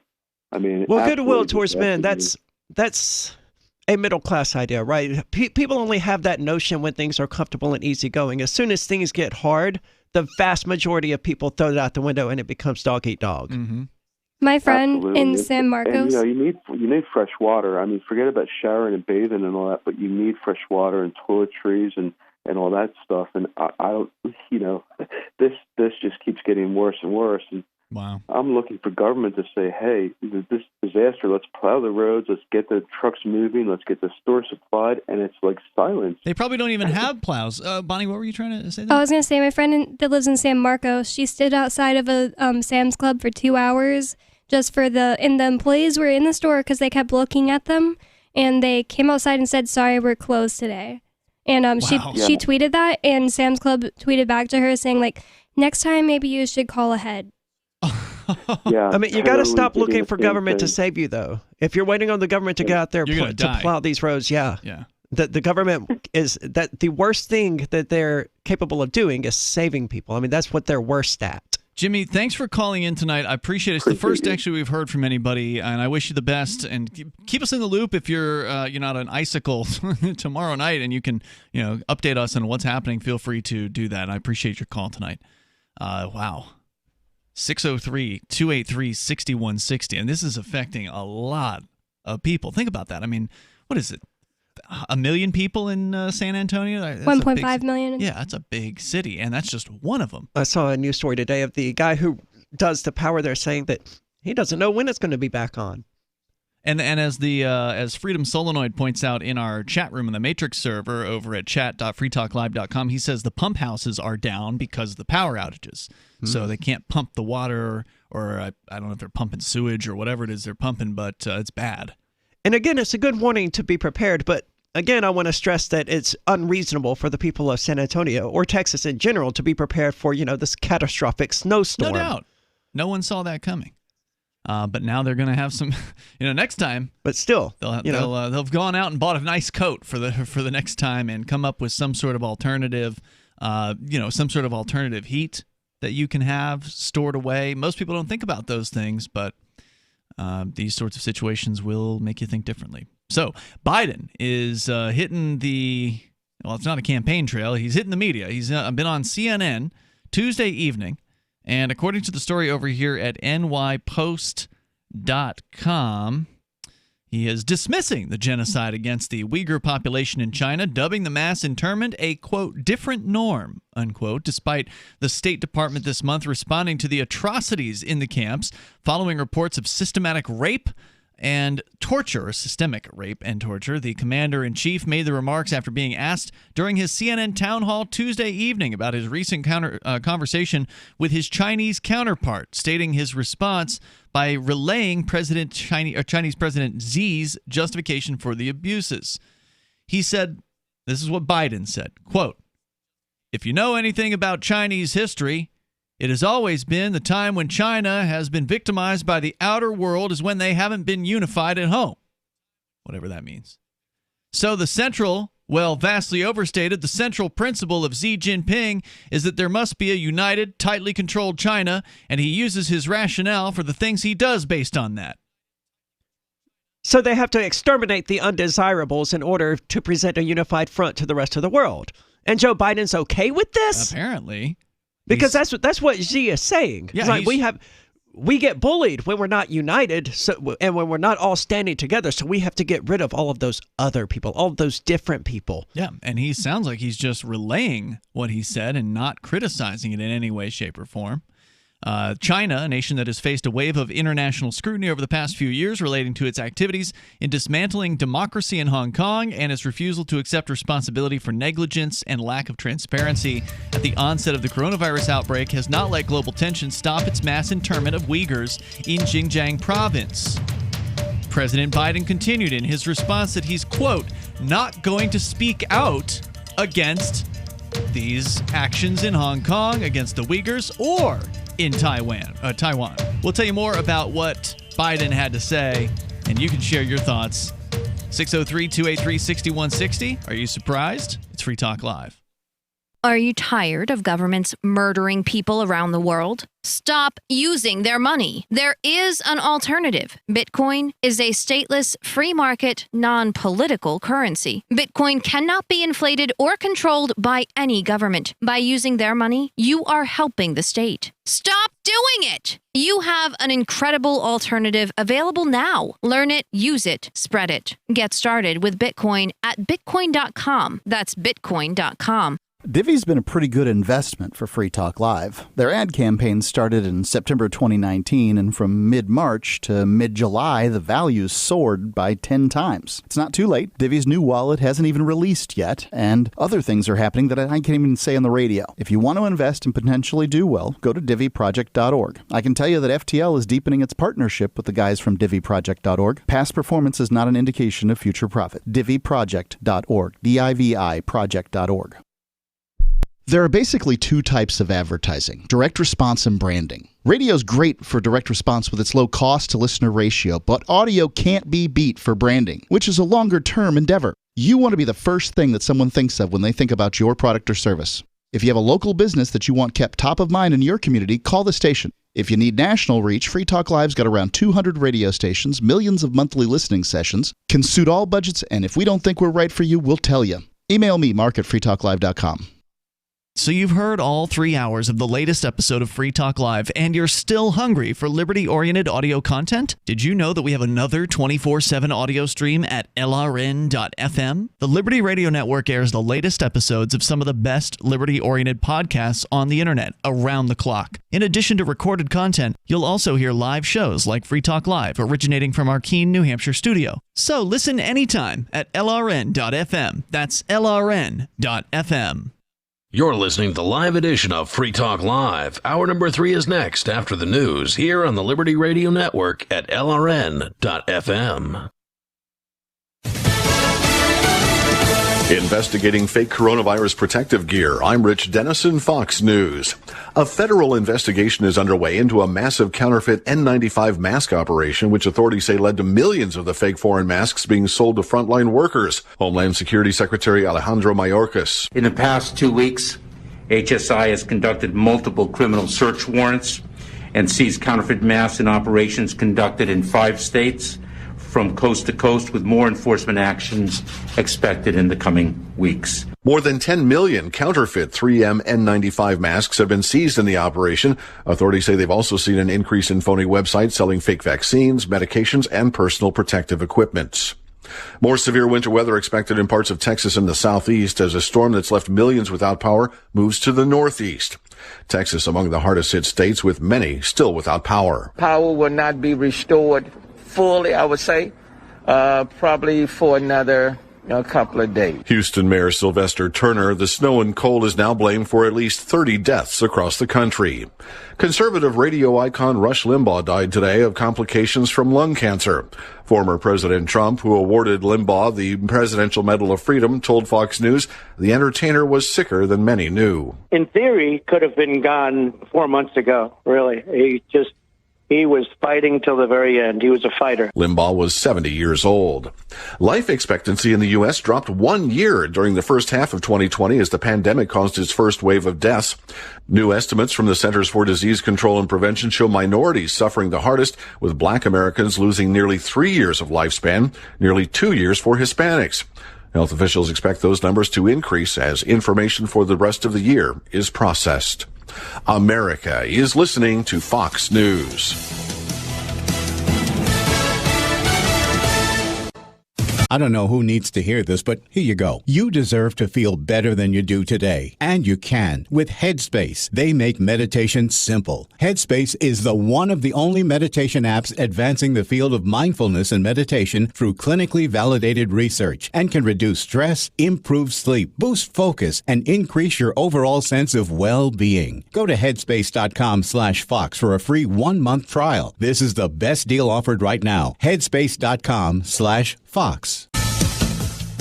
Democrats in New York State are criticizing Governor Andrew Cuomo over his handling of nursing home deaths from coronavirus. Fox's Brian Yennis. 9 Democratic members of the New York State Assembly are accusing Governor Andrew Cuomo of obstruction of justice and urging other members of the Assembly to sign on to a bill that would strip the governor of his COVID-19 emergency powers and set the stage for possible impeachment.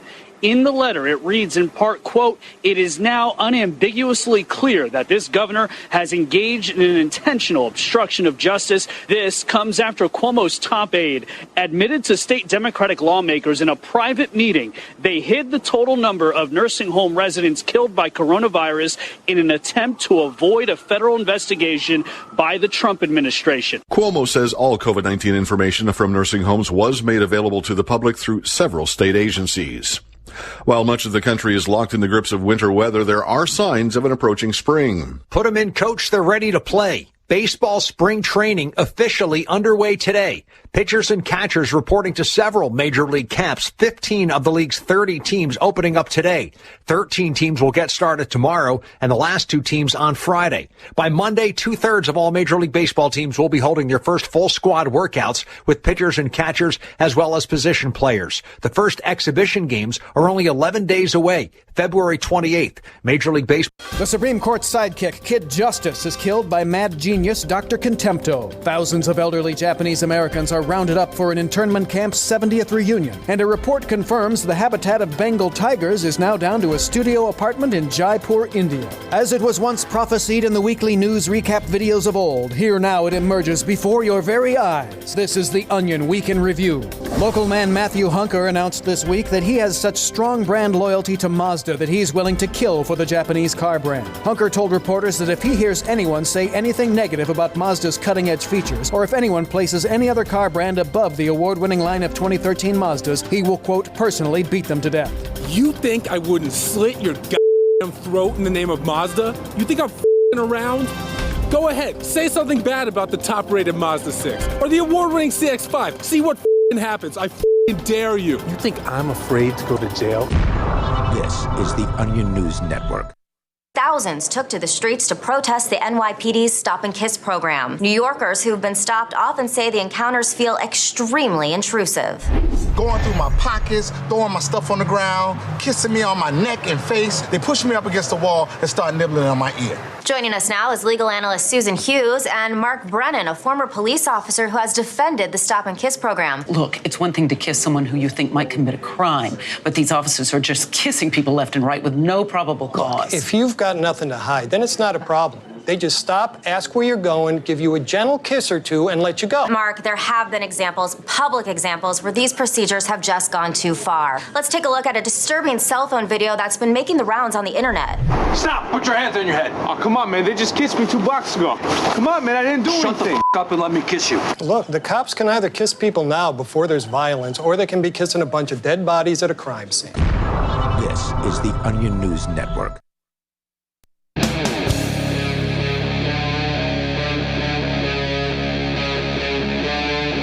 Free Talk Live.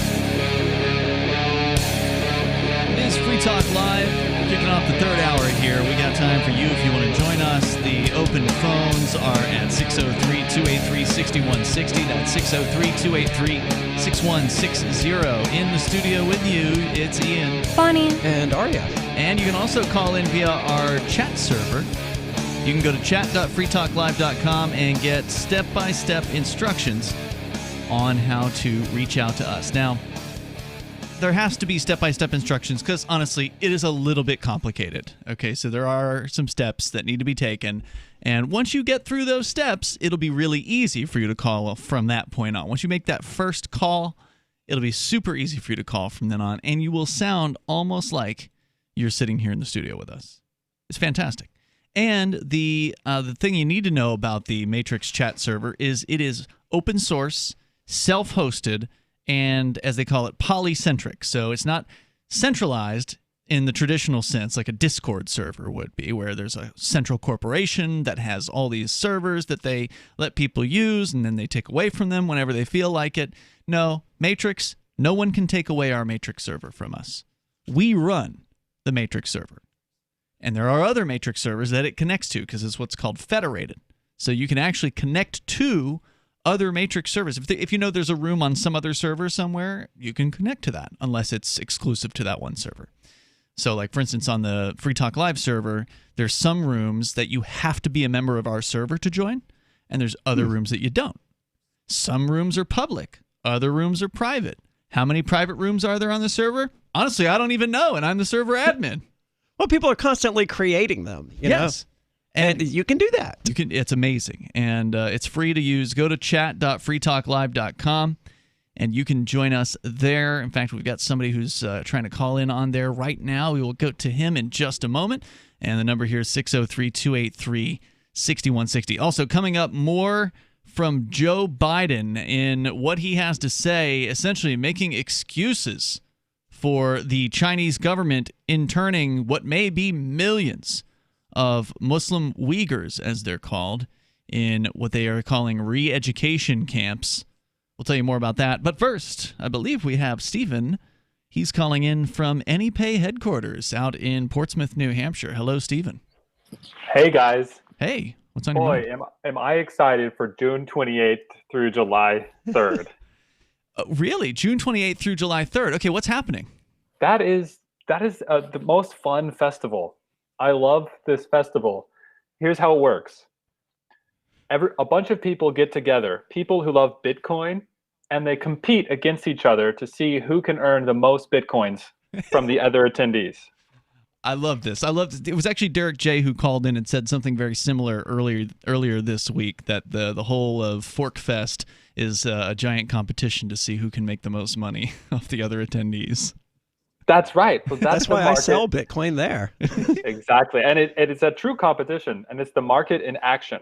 I want to correct you, though. It's through July the 4th. Well, that's the thing. Everybody has their own opinion about when Fork Fest happens, and I think it's actually really interesting.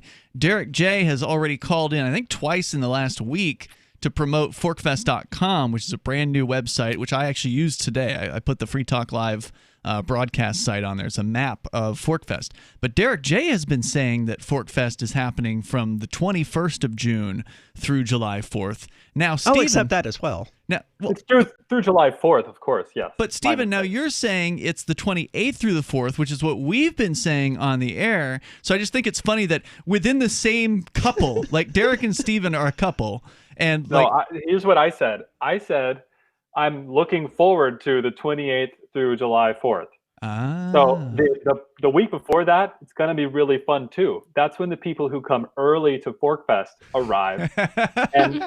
But, it's going to be really fun the June 28th through July 4th. Okay. I agree entirely. So you just misspoke earlier. Yeah. I mean, there won't be anything happening. I see that you were added to the map right there, and our map is filling up. See, here's what it is. There's a big campground, and each campsite has a number on it. You can go there now, forkfest.com, works great on your phone. Yep. And you'll see a bunch of different numbers, and you can claim your number. And you can add your business to the map. And so they're starting to fill up with green circles. It was all white to start just 2 days ago. Yep. Now they're starting to fill up with green. And explain to me the difference between the white circles and the green circles. The white circle doesn't yet have anyone who's claimed that spot. Gotcha. Now, just to be clear, this is the people who've claimed the spot on the website forkfest.com. I tried calling Rogers Campground. I did call Rogers Campground today, and I wanted to lock down the site for Free Talk Live. Well, somebody had already taken the same site we had last year. So just because it's not at forkfest.com doesn't mean the site is available at the campground. So That's right. Yeah, you should get your site reserved as soon as possible, because like some of the best sites already are gone.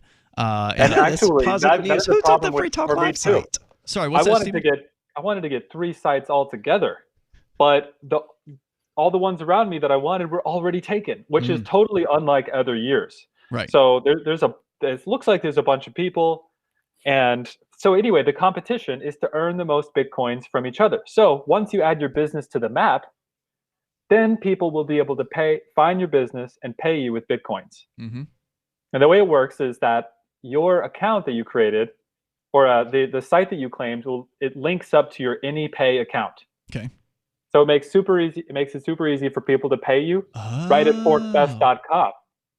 Oh, interesting. That was interesting. So instead of using a Forkfest section of anypay.city, they can just go directly through forkfest.com and click their circle and send a payment or something? Exactly. It's forkfest.com. It's the easiest way to remember and promote the game of earning Bitcoins and giving each other Bitcoins in exchange for services and goods. And I think it's awesome. So much and it's fun. something I can't wait. that we've long needed at Forkfest. This is year number 5, and this is the first time somebody's finally cooked up a really useful map. We did a last ditch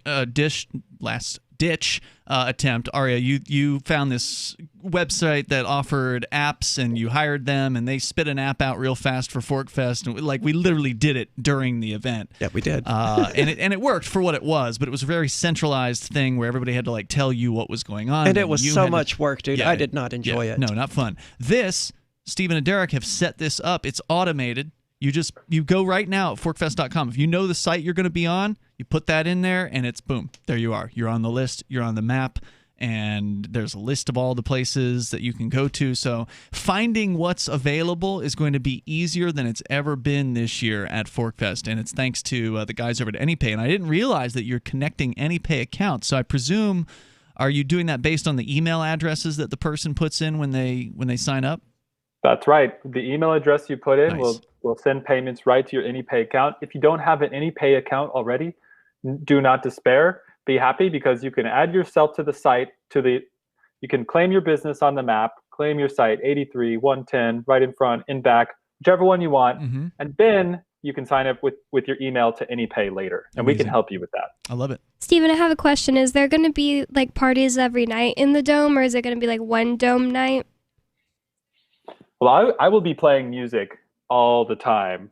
Nice. And there's definitely going to be a big, energetic party on Friday night. Which Friday? July 3rd. Oh, okay. During the very peak of Fork Fest. No, wait. I thought Friday was the 2nd. Isn't Friday the 2nd? Stephen, have you used this app on a mobile phone yet?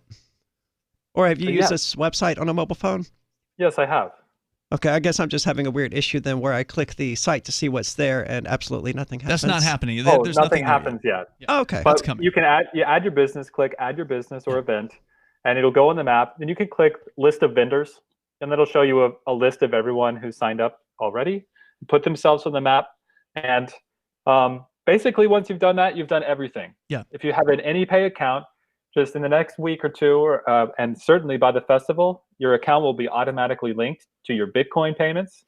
And so everyone can find each other. And guys, the reason I made this is ForkFest, which inspired ForkFest, has been needing an institutional software that will help it grow year after year. And you guys are the right team to do it. Thank you, Steven Zeiler from AnyPay, AnyPayInc.com. ForkFest is looking like it's going to be an epic record-setting year this year. Appreciate your call. There's more coming up here. You can join us on Free Talk Live, 603-283-6160.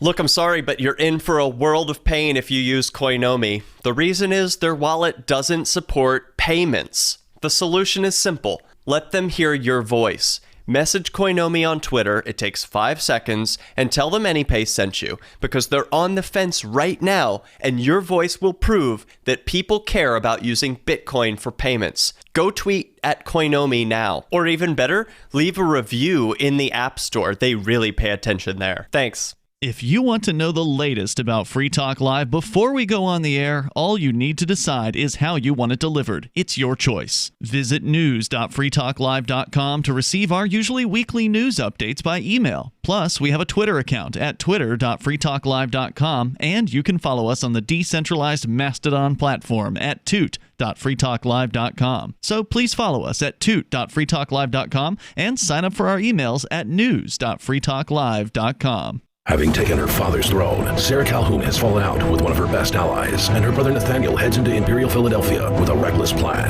Her uncle Thomas, armed with new powers and new allies, aims to remove Sarah from her throne and from the world of the living. To survive, and to gain the strength she needs to fight an impossible war, Sarah must unite the Mound Builder Kings to enact an ancient rite that will propel her beyond mortality. Servant Daughter by T.J. Butler is the newest entry in the Dragon Award-winning Witchy War series from Baen Books at BaenBooks.com. Are you tired of governments murdering people around the world? Stop using their money. There is an alternative. Bitcoin is a stateless, free market, non-political currency. Bitcoin cannot be inflated or controlled by any government. By using their money, you are helping the state. You have an incredible alternative available now. Learn it, use it, spread it. Get started with Bitcoin at Bitcoin.com. That's Bitcoin.com. My name is Angel Rach. I'm a mother of 2 teenage children, and I fought all the way to the Supreme Court for the right to use the medicine that saved my life. I've been permanently disabled for 10 years, with an inoperable brain tumor, wasting syndrome, and several other serious conditions. For 4 years, I was in a wheelchair, in so much pain, I couldn't even hug my kids. The hardest part was looking in their eyes and seeing how much they were suffering because of my medical condition. The medicine that gave me my life back and gave my kids their mom back was cannabis, also known as medical marijuana. With medical marijuana, I can walk, maintain my weight, and I can be a mom. Without it, my doctors believe that I would die. To learn more about medical marijuana, contact Marijuana Policy Project at 1-877-JOIN-MPP or on the web at mpp.org. The LRN.FM social media channels have been revamped. We've eliminated Facebook and focused on other platforms like Twitter and Mastodon, the decentralized alternative to Twitter. On our accounts, you'll find posts from multiple LRN.FM show hosts together in one place. Follow us on Twitter at twitter.lrn.fm, or better yet, move to the decentralized Mastodon social media platform at toot.lrn.fm, toot.lrn.fm.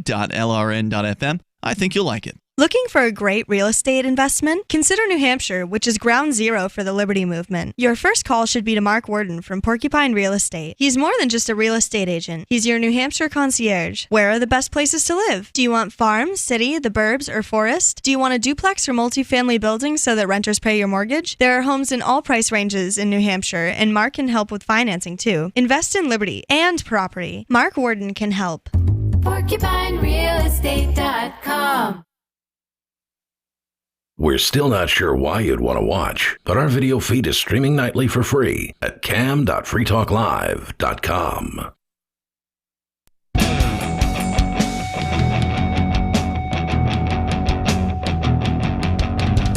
It's Free Talk Live. The number here is 603-283-6160. That allows you to bring up whatever you want to talk about here. 603-283-6160. And with you in the studio here tonight, it's Ian, Bonnie, and Aria. So we're going to get back into President Joe Biden and his opinions about the Chinese Uyghur population. You know, the millions of Muslims that live in Western China that are now being put into internment camps. Well, Biden has an opinion he wanted to share, apparently on a CNN town hall last night about that, and we'll share more of that with you coming up here. But first, we're going to go into your calls and your thoughts. We go first to Vernon, calling from Louisiana. Vernon, you're on Free Talk Live. Hi, so I don't know if you've already talked about this, but Rush Limbaugh passed away earlier today. Do me a favor, Vernon. Do me a favor. Just back off your microphone like, I don't know, 3 or 4 inches or something, and then you'll sound a little better. Yeah, thank you. Yeah, thank you. Sorry about that. Rush Limbaugh passed away earlier this morning, and I just wanted to get your thought. You always have very good insights into the radio industry, and just wanted to see how they might fill that gap, because I think that's a big loss for talk radio in general. Yeah, so Rush Limbaugh, I mean, as much as we might disagree with whatever his opinions were on some things, we do have to say that, I think talk radio in general, when I say we, talk radio in general does owe Rush Limbaugh a bit of a debt of gratitude. He was sort of known as the first talk show, even though it's not really true. There were other people who were doing talk radio before Rush, but he was the first one to really go with the syndicated model of getting on other radio stations as a talk show host. And he did this in like 1989, 1988, so he'd been doing it for quite a long time and did it very, very successfully, ultimately kind of creating AM talk radio as we know it. So to some extent, we owe that to Rush Limbaugh, so kudos to Rush for doing that. But that's really, one of the only nice things I can say about the guy as far as, his political opinions are concerned. I mean, he's just another dyed-in-the-wool Republican. As far as what he's going to do, or as far as what talk radio stations are going to do, well, the good news is they've had plenty of time to think about it, because it wasn't a secret that Rush Limbaugh was ill. He had lung cancer because he had a lifelong smoking problem. I don't know when he quit smoking or if he ever quit smoking. I don't follow him closely as far as his personal issues are concerned. I do remember years ago he lost his hearing due to taking too much hydrocodone. Apparently that's something that happens to people that do way too many opiates. Who knew? But that's why he lost his hearing, apparently, like 2 decades ago or whenever that was. So it's been an interesting road for affiliate stations of this particular show, with essentially a drug-addicted host who, on the other hand, is also advocating for things like the war on drugs. So, it's okay for him to stay out of prison, but other people should go to prison, that kind of thing.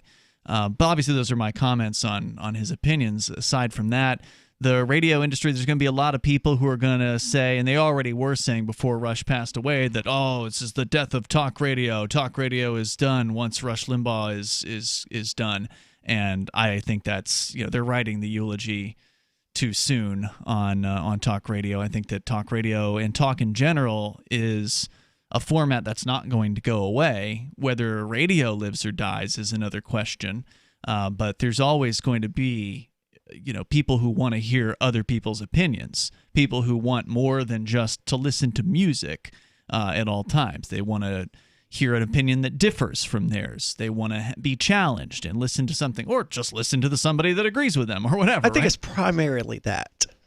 It may be that. I don't know. I don't know what percentage of Limbaugh's audience or any audience actually agrees with them versus just wants to listen to something. Listen to something that's entertaining. I mean, how many people that are listening to this show right now actually agree with the hosts of the show?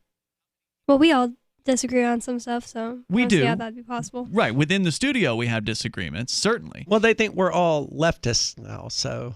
Well, unless we're on a leftist station, in which case they think we're all rightists, which has happened, by the way. Sure. Yeah, we've been on the progressive talk stations as well.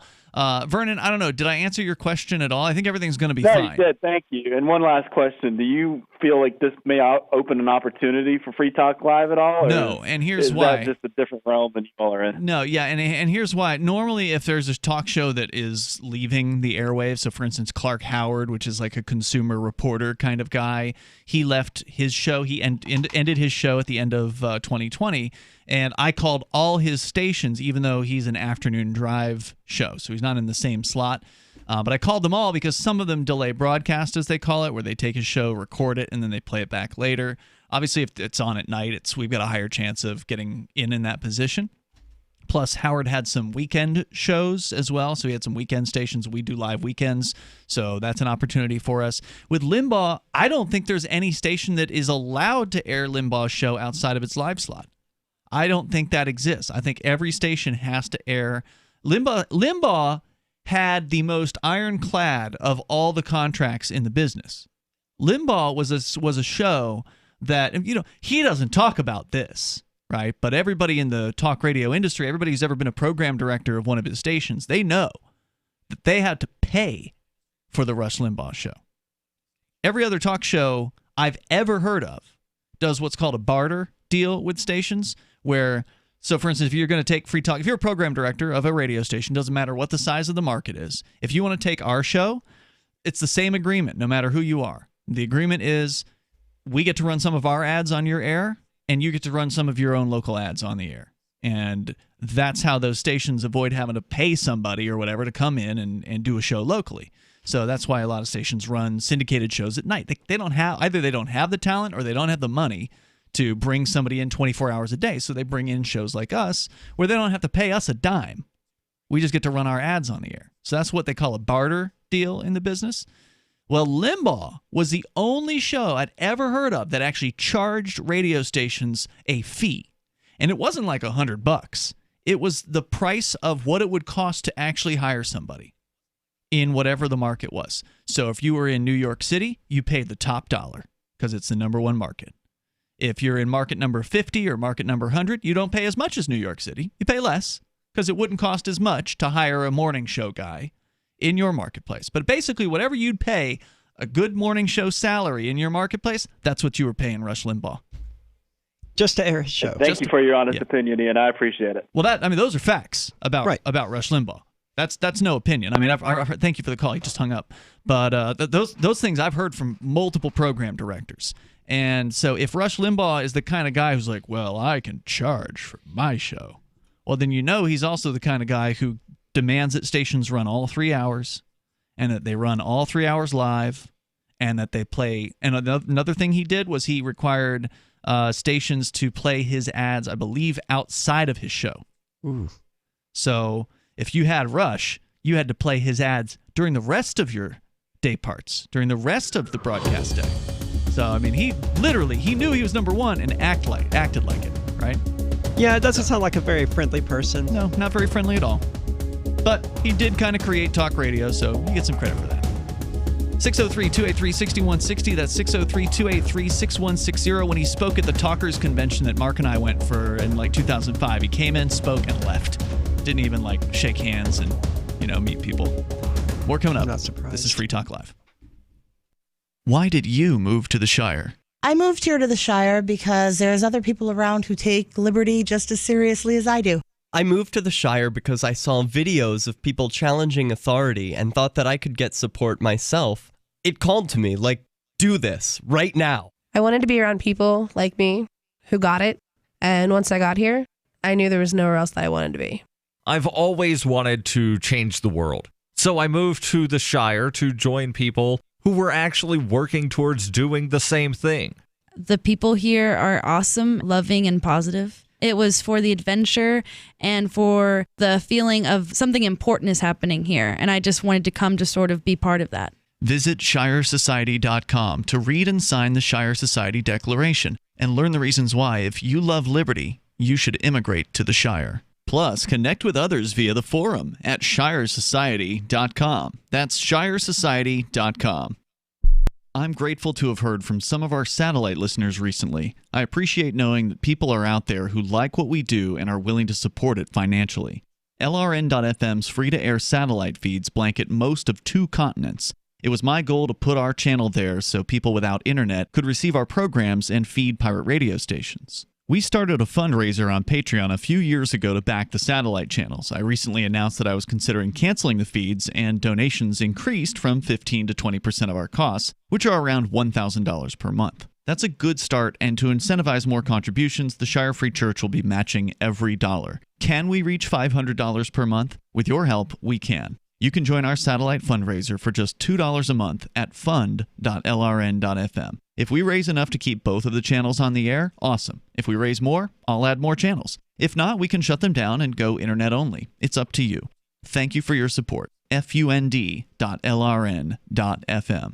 Are you tired of governments murdering people around the world? Stop using their money. There is an alternative. Bitcoin is a stateless free market non-political currency. Bitcoin cannot be inflated or controlled by any government. By using their money, you are helping the state. Stop doing it. You have an incredible alternative available now. Learn it, use it, spread it. Get started with Bitcoin at bitcoin.com. That's bitcoin.com. There are lots of ways to listen to Free Talk Live. Our podcast has been around since podcasts began, and now the FTL feed is loaded with content besides our full show archives. Did you know that we make it easy for you to customize your podcast subscriptions? We have different feeds, one that includes only our full shows, one with just the Daily Digest, and our main feed that includes everything. You decide what you listen to. It's quick and easy to customize your feeds at feeds.freetalklive.com. That's feeds.freetalklive.com. So the protection of life, liberty, and property is what the Free State Project is all about. But it's an effort to move 20,000 people who understand. It's about demonstrating to the entire country that, yeah, we can have a free market, a truly free market. Making it just a freer, great place to live.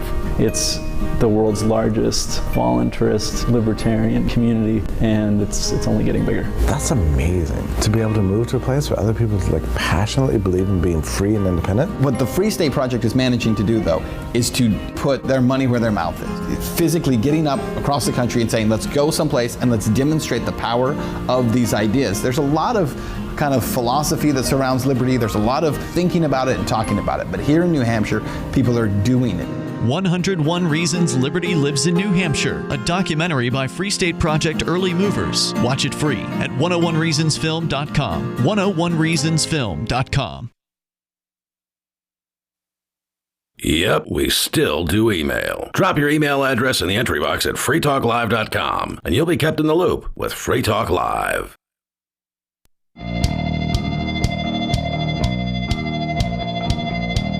Free Talk Live, you are invited if you want. You can join us here. The number is 603-283-6160. In the studio with you tonight, it's Ian, Bonnie, and Aria. 603-283-6160. Open phones, as always, also on our chat server. You can go to chat.freetalklive.com. That'll take you over to the Matrix chat instructions on how to join the chat server and how to call in when you do that. We actually got another call on the line. Steven, who'd called in earlier, was on our Matrix server, and he sounded pretty good. And we're going to continue with your calls. Also, the phone lines are open too, so you can call there. 603-283-6160. Plus more on Joe Biden and what he had to say that I think is going to shock a lot of people about the Communist Party, the Chinese government putting people into re-education camps. And that's probably putting it nicely, what goes on in these camps. So, yeah, some of the reports are absolutely horrific. Yeah. I mean, forced sterilization, brainwashing, forcing them to violate their religious beliefs, forcing them to not pray, to instead pray to the Chinese government. It sounds a lot like Guantanamo Bay, but maybe that's why Biden is running cover for him, because he wants, he's taking a few cues from him. Well, it's Guantanamo Bay on a much larger scale, right. Sure. So we'll tell you more about that on the way here. Let's go to your calls and your thoughts. He's calling himself the Flash Shoes from California on our Matrix server. Go ahead. Hello, everybody. How are you guys doing tonight? Good. What's on your mind tonight? All right. So tonight I wanted to talk about a bill that the Democrats are proposing in the House. It's Bill H.R. 27. Is this in the state of California? No, this is the House of Representatives, the national government. In the U.S. Okay, go ahead. H.R. 27. Go ahead. Yeah. So H.R. 127 is related to gun control. It's going to require that you send the make, model, and serial number of every firearm that you buy. And you also have to tell the government where you store each gun. And that information will be open and accessible to the public, meaning that, like, if you're a criminal and you want to break into somebody's house, you can look up where they store their firearms. Wow. Additionally, they're going to require a license to buy a firearm. So people under the age of 21 can't get it. You can have a family. You can join the military and use guns for the state, but you can't use one to protect your own family. This will never pass. They're also going to require... Well, we'll see. I can explain exactly why. It won't pass because we have Democrats controlling the House and a Democratic president. And if the state apparatus wants gun control, it's going to put Republicans in power. If it wants war, it's going to put Democrats in power. It's been like that through my entire life. We got more gun control under Donald Trump than we ever did under Barack Obama. And we got a lot more war under Barack Obama than we ever did under George W. Bush. And the same is true with Clinton and Bush Sr. If they want gun control, we get Republicans. If they want war, we get Democrats. It's an interesting observation. I mean, you're not wrong about that. Could it be different this time, though? I think... No, because I think this is ultimately going to end up with war with Russia. All right, keep going. Yeah, so they also require a psychological evaluation. You need to complete 24 hours of training, and they require an $800 a year insurance policy. Oh, and by the way, for the psychological evaluation, it's required that if you have an ex-husband or wife, that they be interviewed as well to see if you're mentally fit. So I was going to bring that up. I saw that. Wow. Yeah, they might as well call this the ex-spouse revenge bill. It also enforces a magazine ban that restricts mags of 10 rounds or more.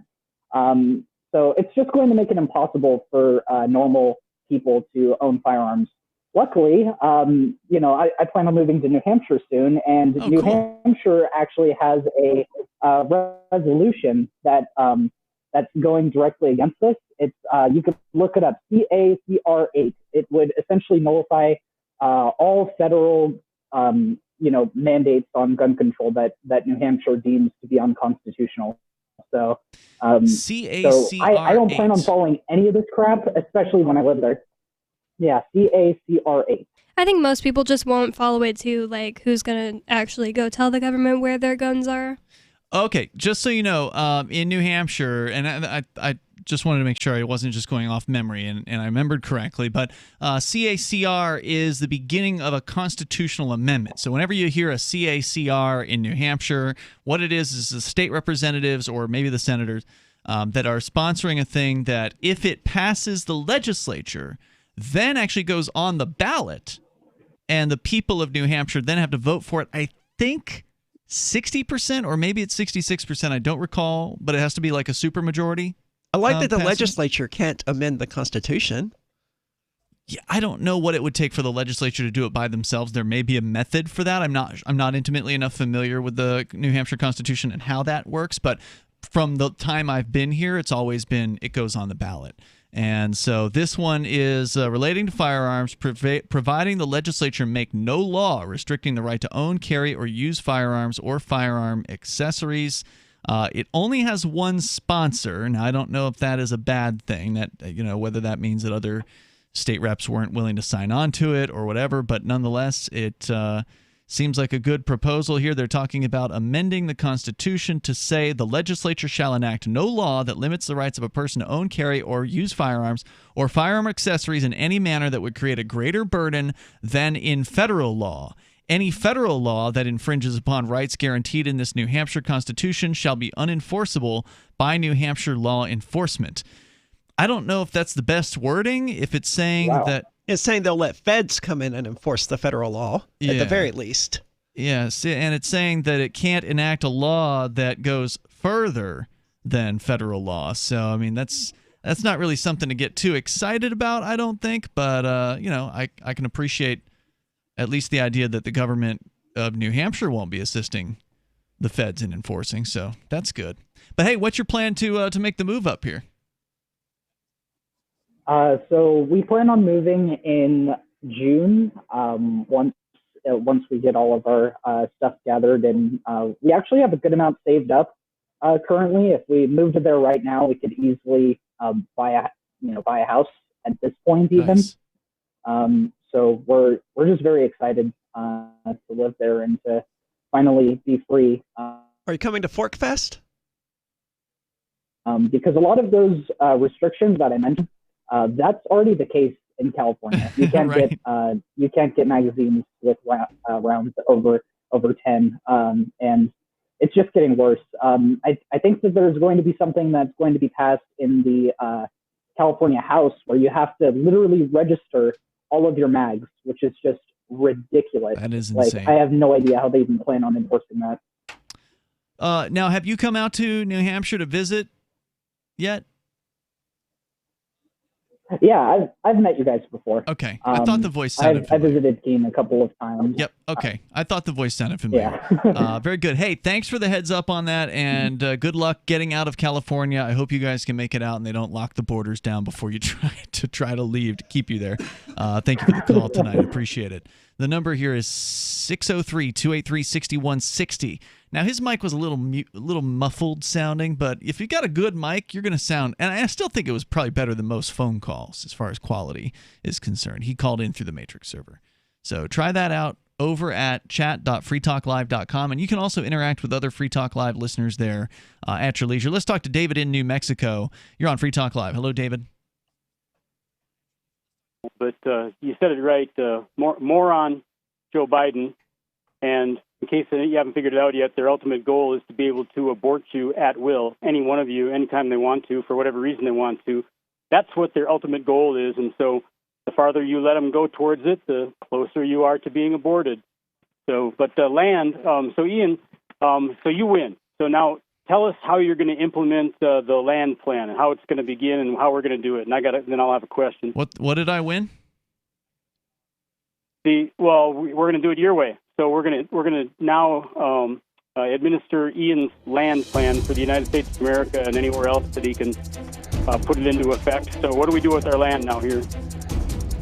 He's referring to his conversation with us last night that people listening tonight may not have heard, where he asked how, we have all this land that belongs to the federal government. What's the most moral way of using it? Okay, let's talk about that. We can do that. 603-283-6160. If you want to join in, you can. This is Free Talk Live. If you're looking for work, there's a piece of paper more important than your resume. It's the cover letter attached if you're snail mailing, or the email to which you attach your resume. Make it 4 short paragraphs. Paragraph 1, say that you're applying for work. The person you're sending to gets a ton of mail about all sorts of things. If you have a password, that's your first sentence.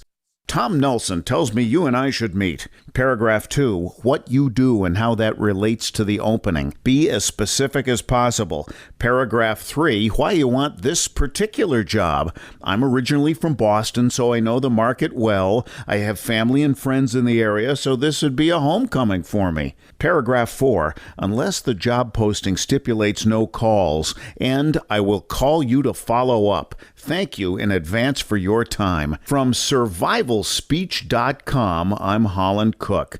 So you've signed the Shire Society Declaration and are planning your move to New Hampshire to be around more liberty-oriented people. Next, sign up for the Shire Society Forum at forum.shiresociety.com. There are a bunch of people there who are already in the Shire, and they want to meet you. If you're already in the Shire physically, you should also come by the forums. Remember, not everyone uses Facebook. New people are signing up for the Shire Society Forum every month, so drop in and say hello at forum.shiresociety.com. What if you want to hear the latest episode of Free Talk Live, but all you have is your phone? You forgot to download our archive, and you have no data connection. You can call our Listen line at 641-793-0191. That's a long-distance number, so you may incur charges. If not, listen as long as you want. 641-793-0191. The Free Talk Live Listen line, 641-793-0191.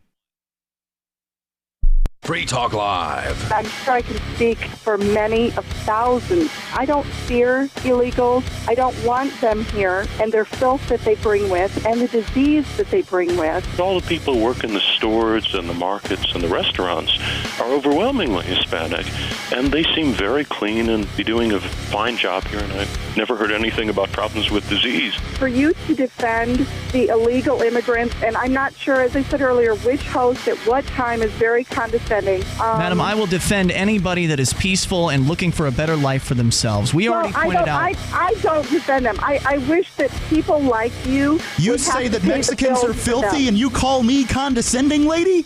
You say they're disease-ridden and filthy and I'm condescending? And they are. And You're outrageous. You're out of here. Thank you for the call. She's had all her rope. She's hung herself. Free Talk Live, 7 nights a week from 7 to 10 Eastern, live on the Liberty Radio Network at LRN.FM.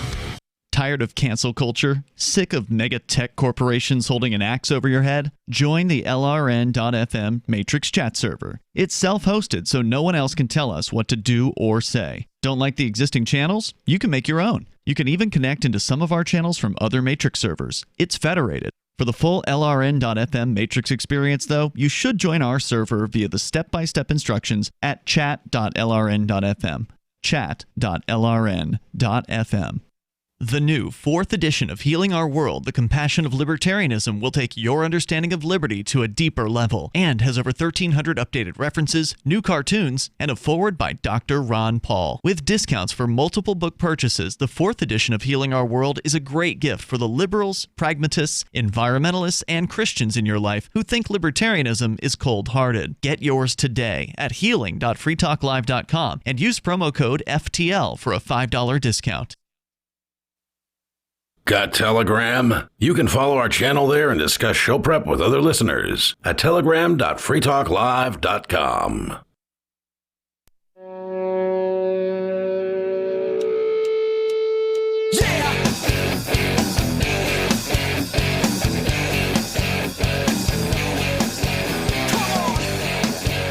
It's Free Talk Live. Moments remain. Maybe enough time for you if you're already on the line.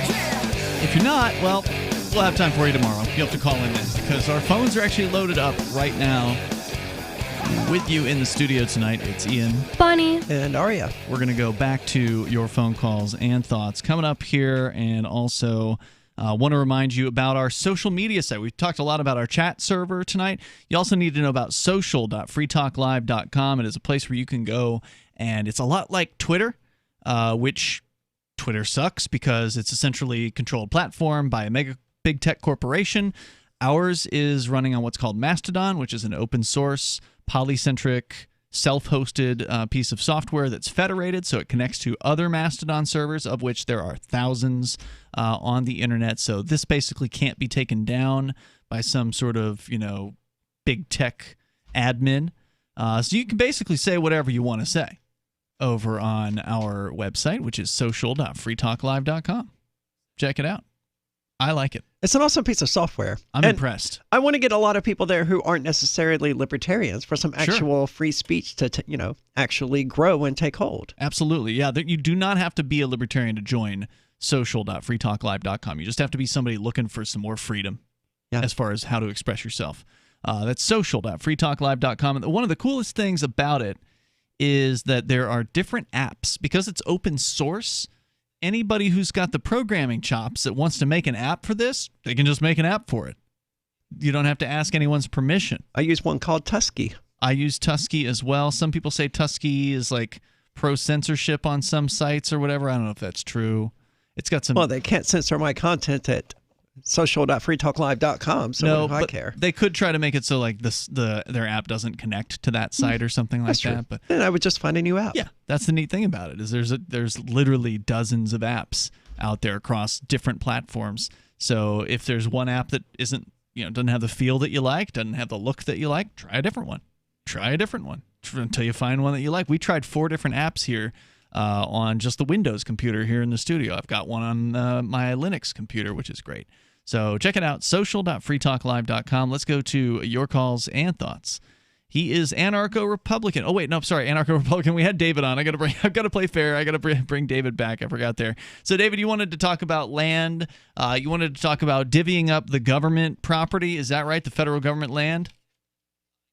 Well, I'm starting it by just asking you to present your plan. If we were to say, okay, Ian's right, let's do what Ian says. So what would Ian say? What do we do now? Well, first of all, I don't want to tell anybody what to do, but if you want some ideas as to how the federal government can get from here, which is them owning 2/3 of the land west of the Mississippi or something like that, to there, which would be them owning nothing and not existing anymore, then there tends to be 2 main lines of thought on this. One of them is that the federal government should auction the land off to the highest bidder. No, that only benefits the wealthy. Right. I don't tend to agree with that particular one. I'm just listening. What are the options out there? And another one is that people should just be able to homestead the open land, and just whoever gets to it first and stakes their claim in whatever way is appropriate. I don't know what that would look like exactly. Well, that's how it worked before the federal government claimed all of the land, and it seemed to work just fine. Not for the Native Americans, granted, but that's less of an issue today than it was in the 1800s. Well, that's not exactly how the homesteading worked. You couldn't just go and homestead anything that you wanted to. You had to homestead what was open to homesteading, and there was a limit on what you could take. You couldn't go out there and say, okay, it's all mine. We're talking about, Obviously. well, that was with the government. We're talking about without government, right? Well, you couldn't say it was all yours because you had to homestead. You had to actually do some improvement upon the land. You had to make some effort, put some work, some blood. Certainly the claim of ownership has to be reasonable. If somebody just landed on a random planet one day and said, I'm claiming this entire planet is going to be mine and no one can say otherwise, and I was here first, so therefore I have the moral rightful claim to it. Define reasonable. Well, you have to be able to defend your land. Like if somebody takes part of it, then somebody takes part of it. I don't know. That's true. It's important to be able to, lay claim and stake that claim and keep that claim staked, which means the ability to use defensive force against somebody who's trying to take it. As long as I raise a bigger army than any of the rest of you, I can have it all. Good luck. If it doesn't already belong to someone else, sure. So that's acceptable. So what you're saying is that we can have warlords. No, I'm not saying I support because that. I wouldn't move to the territory that you were the warlord of. You could have a warlord somewhere else, or be a warlord somewhere else. You're not going to move to my territory because I'm not going to let you, and I'm going to come and move you off of yours and take yours too. Oh, so you move from defending property to jumping straight to aggressing against people. I think there's a disconnect here between you not understanding defending and aggressing. Yeah, and look, I mean, in your little fantasy world, David, you may be able to raise a big army, but then there's the reality of the fact that you're going to have to pay them somehow. And if you want to actually send your big army against other people who also are going to have defensive people that they can hire to defend their property, then you're going to have to pay that army even more, because if your soldiers are actually facing imminent death, they're going to either want to go home or they're going to want to get paid a lot more money than what you've been paying them. So what makes you think fat Americans want to go from what their lives are like now to like living under a warlord? Like, I think that they would rather do something more civil. Thank you, David, for the call tonight. Let's go to Anarcho-Republican in Montana. You're on Free Talk Live. Hey, how you doing tonight, Aaron? Anyway, I was just thinking about this China thing with the Uyghurs, and actually they persecute all the religious people. You think about it, they persecuted the Buddhists. They actually persecute Christians, too. It's a little known fact. That's true. If you're not part of the centralized, the Communist Church, the Communist Party wants to control the church. So it wants to decide who your preacher is, who your bishop is. But anyway, it's interesting the way that things flip so quickly, because under Trump, East Asia was the enemy. But now under Biden, all of a sudden, East Asia is the ally, and Eurasia is the enemy. And so George Orwell was very prophetic. And, you know, we also just went through about 3 hours hate against Donald Trump. You know? Wow. So they have a way of keeping us kind of off our footing. One of the things you said that I thought was kind of interesting, though, you said there was more gun control in the Democrats.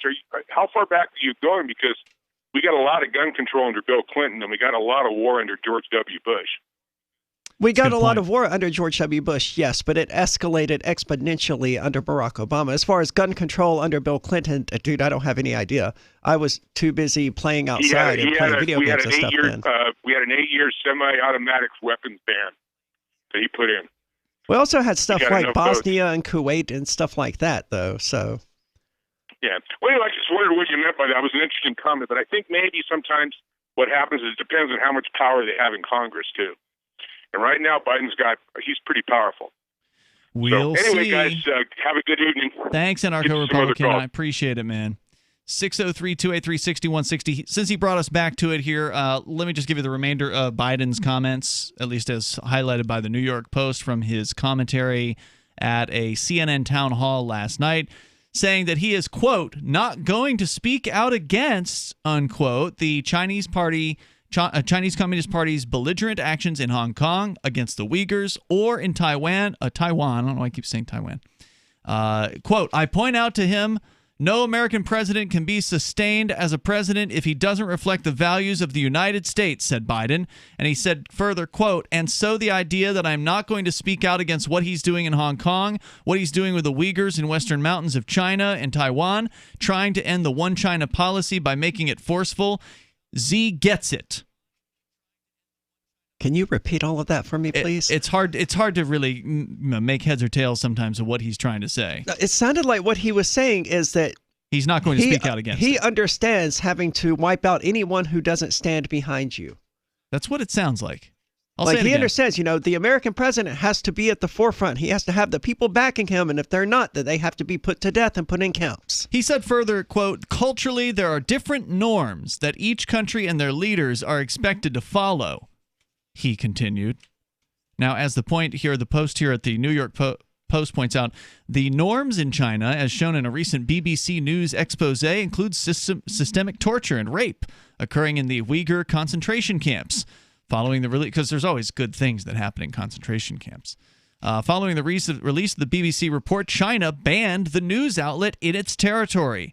Asked during the town hall whether there should be repercussions for the CCP over the genocide, Biden sidestepped the question, saying the U.S. would, quote, reassert our role as spokespersons for human rights at the UN and other agencies. Well, there will be repercussions for China, and Z knows that. What I'm doing is making it clear that we, in fact, are going to continue to reassert our role as spokespersons for the UN, or at the UN. Asked if China was not already too powerful to be stopped from its appalling human rights practices, Biden expressed confidence that human rights would win the day. So there you go. See you tomorrow night. Online in the meantime, freetalklive.com. Your comments will be welcome then. Divi's been a pretty good investment for Free Talk Live. Their ad campaign started in September 2019, and from mid-March to mid-July, the values soared by 10 times. It's not too late. Divi's new wallet hasn't even released yet, and other things are happening that I can't even say on the radio. If you want to invest and potentially do well, go to diviproject.org. I can tell you that FTL is deepening its partnership with the guys from diviproject.org. Past performance is not an indication of future profit. diviproject.org. DIVI project.org. Want to accept Bitcoin at your online store? There's a good chance you already have what you need: a WordPress using WooCommerce and a Bitcoin address. Now all you need to start taking Bitcoin payments on your website is the AnyPay app on your Android or iPhone. Just paste your Bitcoin address into AnyPay, then connect it to your website with our one-click plugin for WordPress. Now your website takes Bitcoin, start to finish in 15 minutes or less with no complicated steps. Download AnyPay from the App Store today.